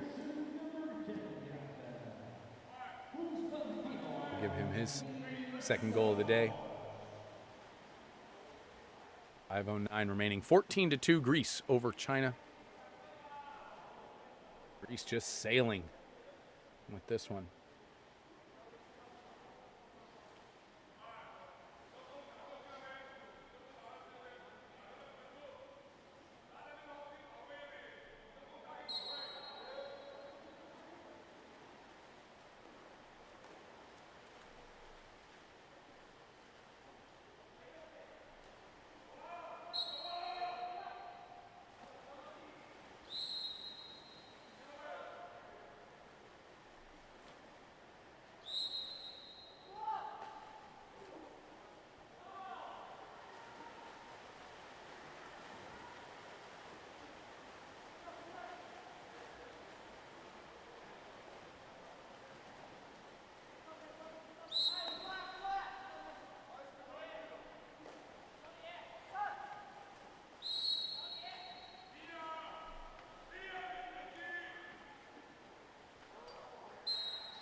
All right, well, 16-3, Greece over China. Any questions about Greece have been answered. But more questions remain. Greece will take on Montenegro, assuming this result holds. But you have to believe it will, with 11 steals for Greece and none for China. The defensive dominance of Greece here. Take on Montenegro tomorrow.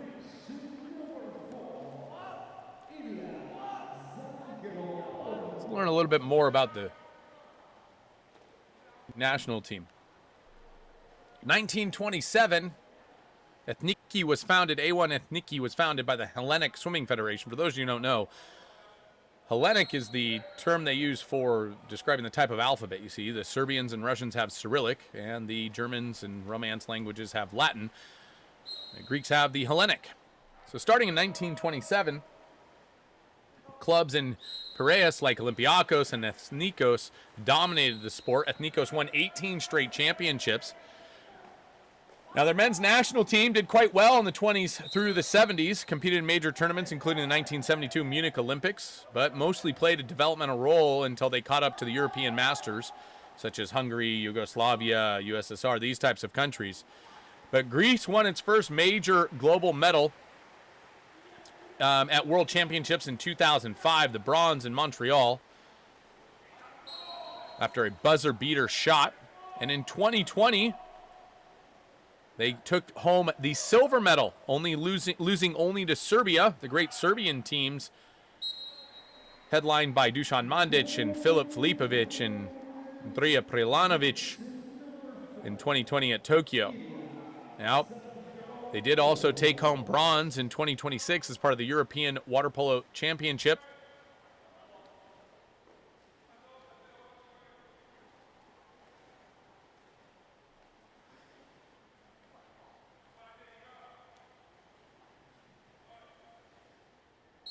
Trying to think about that. I guess that was back in January. It doesn't feel like it was this year. I thought it was like a year ago. So 2026 Euro Championships, they took home bronze. In the domestic league today, Olympiakos has continued to be the king of the Greek water polo, if you will. They've won dozens of domestic titles, major contender in European competitions like LEN Champions League. Though they did not make... well, I need to think about that. They did make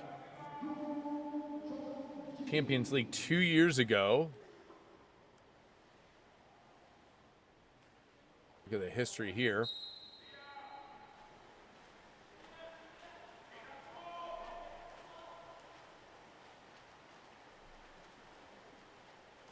Malta. Their women's division has grown. Has been quite good. Yes, so Olympiakos finished fourth at Champions League finals, losing to Ferencváros in their final game.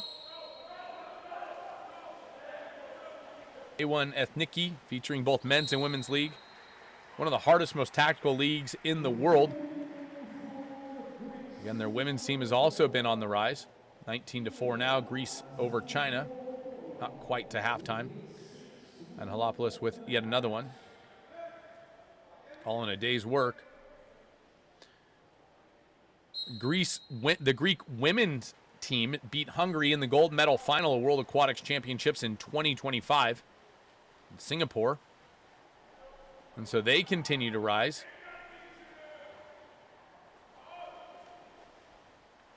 History of success, but they're still climbing the mountaintop looking for their first ever gold medal. There's a goal for China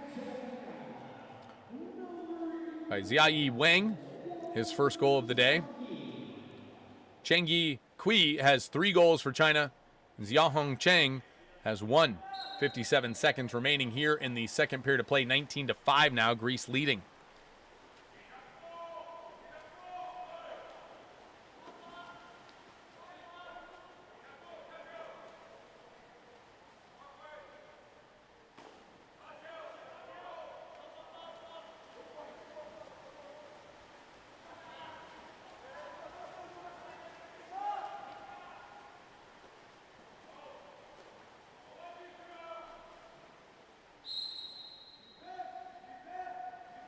Final possession here for China in the first half.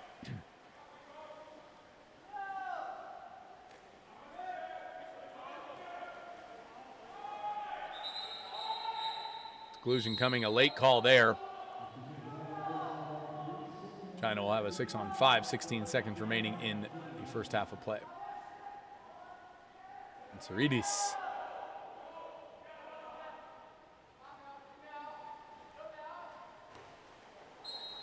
That shot sailing over the cage. 4 seconds remaining now.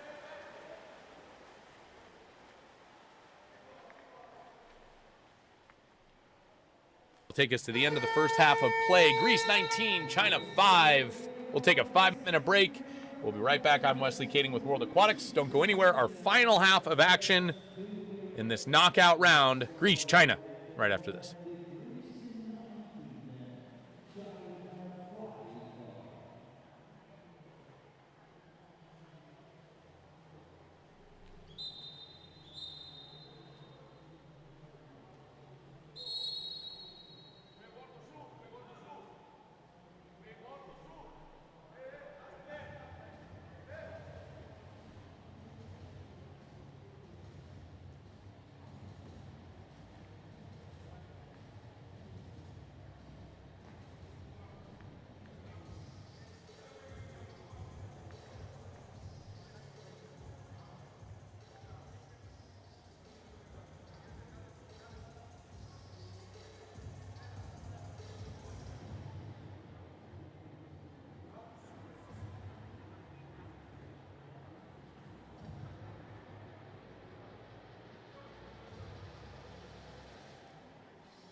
Welcome back to the action here. I'm Wesley Kading with World Aquatics. It's great to have you here. Greece 19, China 5 after the first half of play. Winner of this will go on to play Montenegro. And it'll appear to be Greece. And there's Ilias Angelopoulos catching crossface and wristing it near side. Just beating the goalie to the short post. Oh, sorry, that's Angelos Leonidakis. A good finish for him.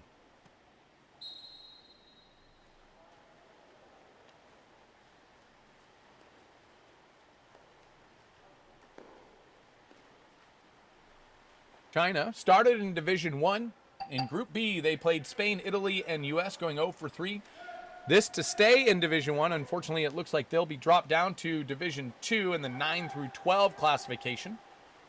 Greece will move up to Division 1 and advance to the quarterfinals after starting at Division 2. So once again, Greece has crossed the 20-goal mark, which they've done in every single game in this tournament thus far. A bit, maybe one could say, of a misalignment of where they started.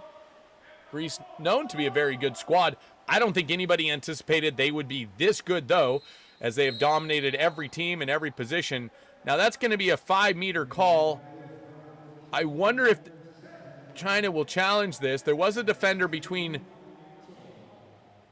the goal and the shooter. It doesn't look like they will challenge it, so it'll be a 5-meter for Greece to take.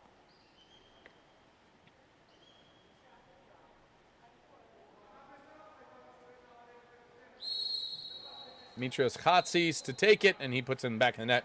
21st goal for Greece.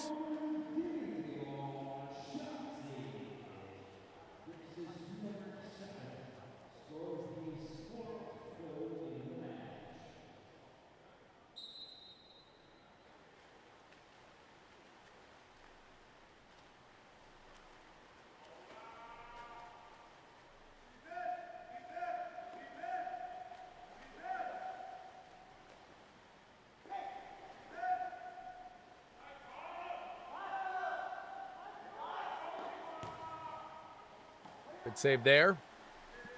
Verdi's still in the goal for Greece. We'll see if we get Nikitas Damigos. He's logged 38 minutes thus far in the tournament. Verdis has logged just over an hour.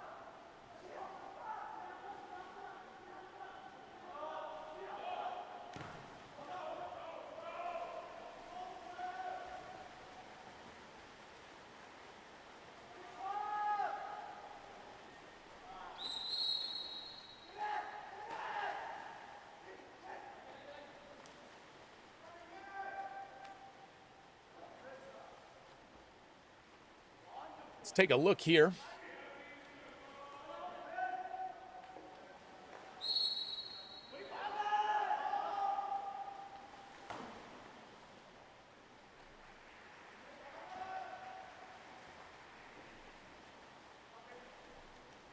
Talk a little bit about the Chinese national team for water polo. Sport was introduced to coastal areas like Guangdong in 1920s. Their best result, 9th place finish at the 1984 Olympics. So 42 years ago in Los Angeles.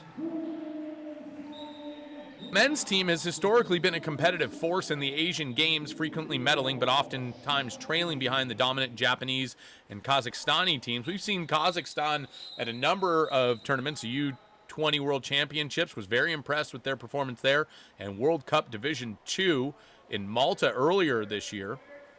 On the women's side of it, they weren't established until 2004 and was originally intended to build a host nation to contend for the 2008 Summer Games. But they immediately did well. They placed 5th at both the 2008 Beijing Olympics and the 2012 London Olympics on the women's side of things. They took a silver medal at the 2011 FINA World Championships in Shanghai. And they've been the undisputed powerhouse of the continent. They won consecutive gold medals at the Asian Games, including 2018 and 2022, and secured berth to the Olympics. Now, China's success is largely credited to treating water polo as a government-sponsored, state-sponsored priority. Similar to how the USSR and Yugoslavia established their dominance in this sport, they used to pay athletes a lot of money. Former athletes of Yugoslavia, of Hungary, of Serbia, Montenegro, Croatia were paid a lot of money. That is what brought them to power and really accelerated the growth of the sport. Look at any major sport in the world, and you can see that the more money that's involved, the more attention there is. Soccer, for example, throughout Europe, baseball, basketball, football, cricket in India, all of these sports have a ton of money invested in them either through the private side or the public side. China took the approach of having it be a state-sponsored event or priority. The Chinese Swimming Association heavily invested in the sport by bringing in renowned international head coaches, including experts from Spain and Montenegro, including Brazil. Ricardo Azevedo comes to mind, who also coached with the U.S. team and the Brazilian team. And they've done a really nice job continuing to grow the sport as they've hosted the Olympics and developing this younger group now as part of the U18 side of things. And so we love the fact that the sport continues to grow all over the world. Japan effectively changed the game with some of their tactics. China as well has created more of a movement-style offense to compete with the Japanese approach, though the rules have somewhat shifted that approach. Some would say nerfed that approach. China continues to challenge and wanting to grow and invest in the sport. And you love to see it. We hope that more countries in the world invest in this sport.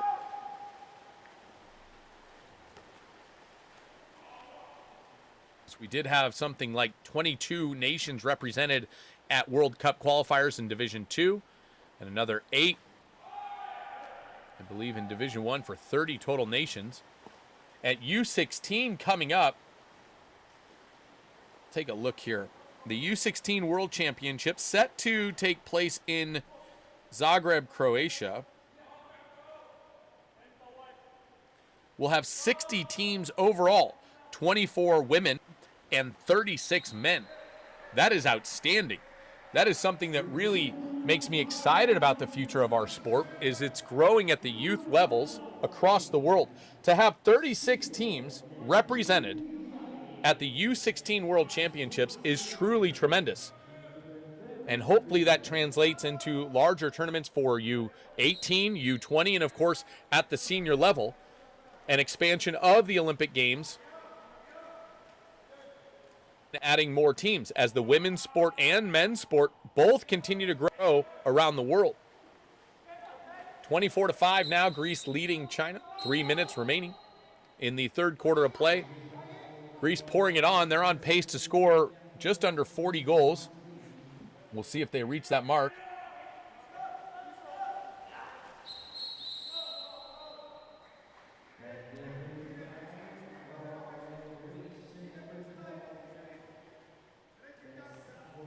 Five-meter coming now.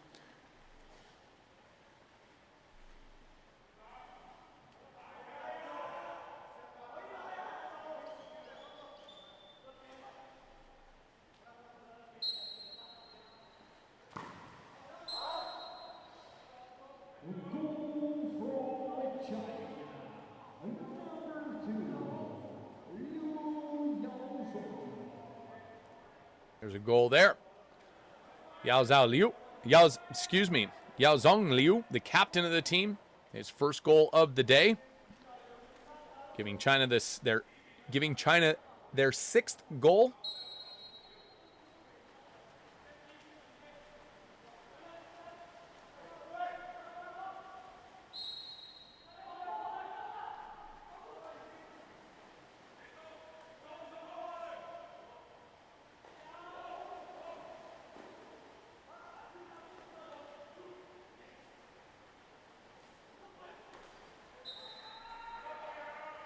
There's yet another goal for Greece. Angelopoulos, his seventh goal of the day.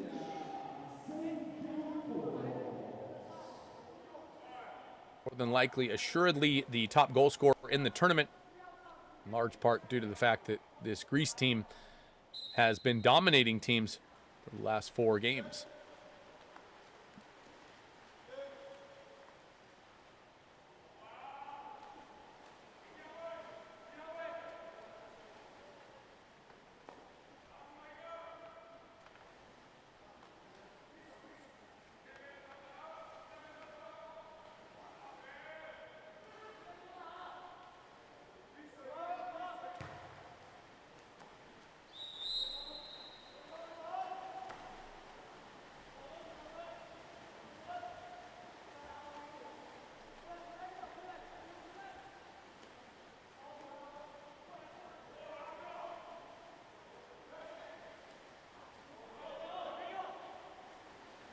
They're stopped there by Greece, and they'll counter out.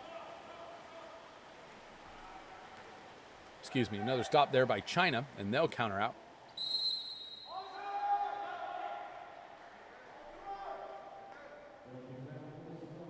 A 5-meter coming. So, China the opportunity to score their 7th goal of the day. Let's see how they do here. Set to take the 5-meter. Han Cheng Lu. Barrett is still in the goal.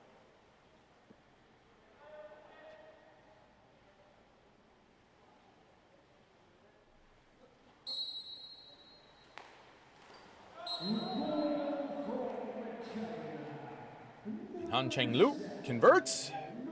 25-7, Greece leading China. 1:39 remaining here in the 3rd period of play.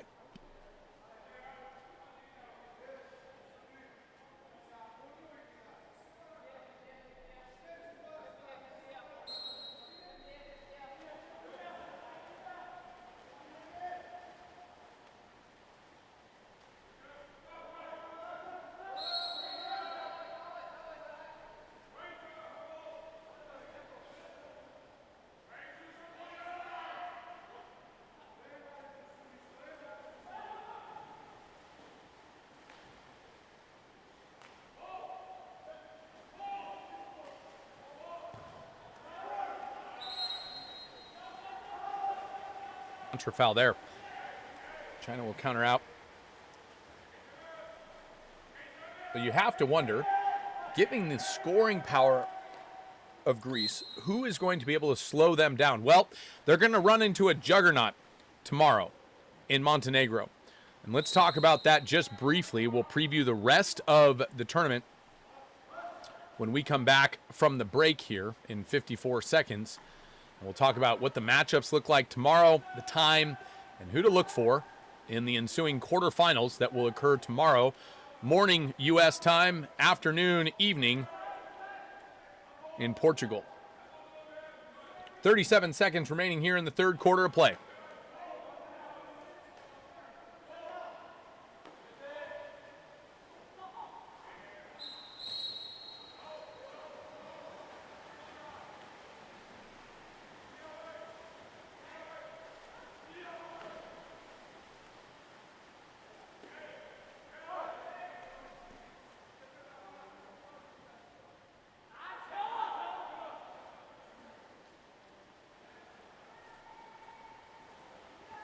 Greece coming up. And try and put up a 26th goal here. And they don't do it. Good hustle back by China. And that'll take us to the end of the 3rd quarter of play. I'm Wesley Kading with World Aquatics. We've got one more frame left. We'll be right back for the 4th quarter of action. We'll break down what's to come tomorrow. Of course, we'll finish off this final matchup in the knockout round of Crossover 2 here at the U18 World Championships of Water Polo in Rio Maior, Portugal.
People touching it.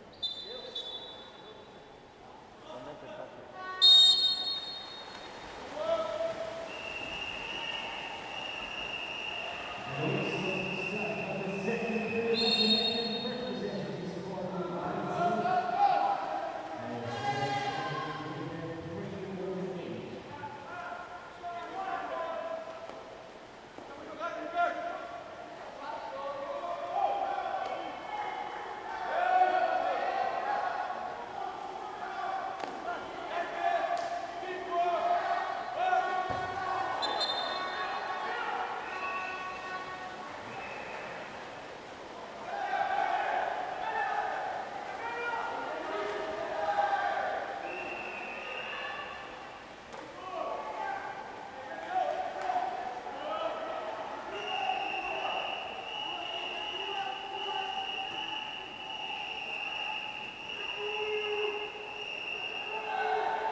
The food is getting colder at the hotel.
Remember the 2 meters that you call? You can call 2 meters again if you want.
This is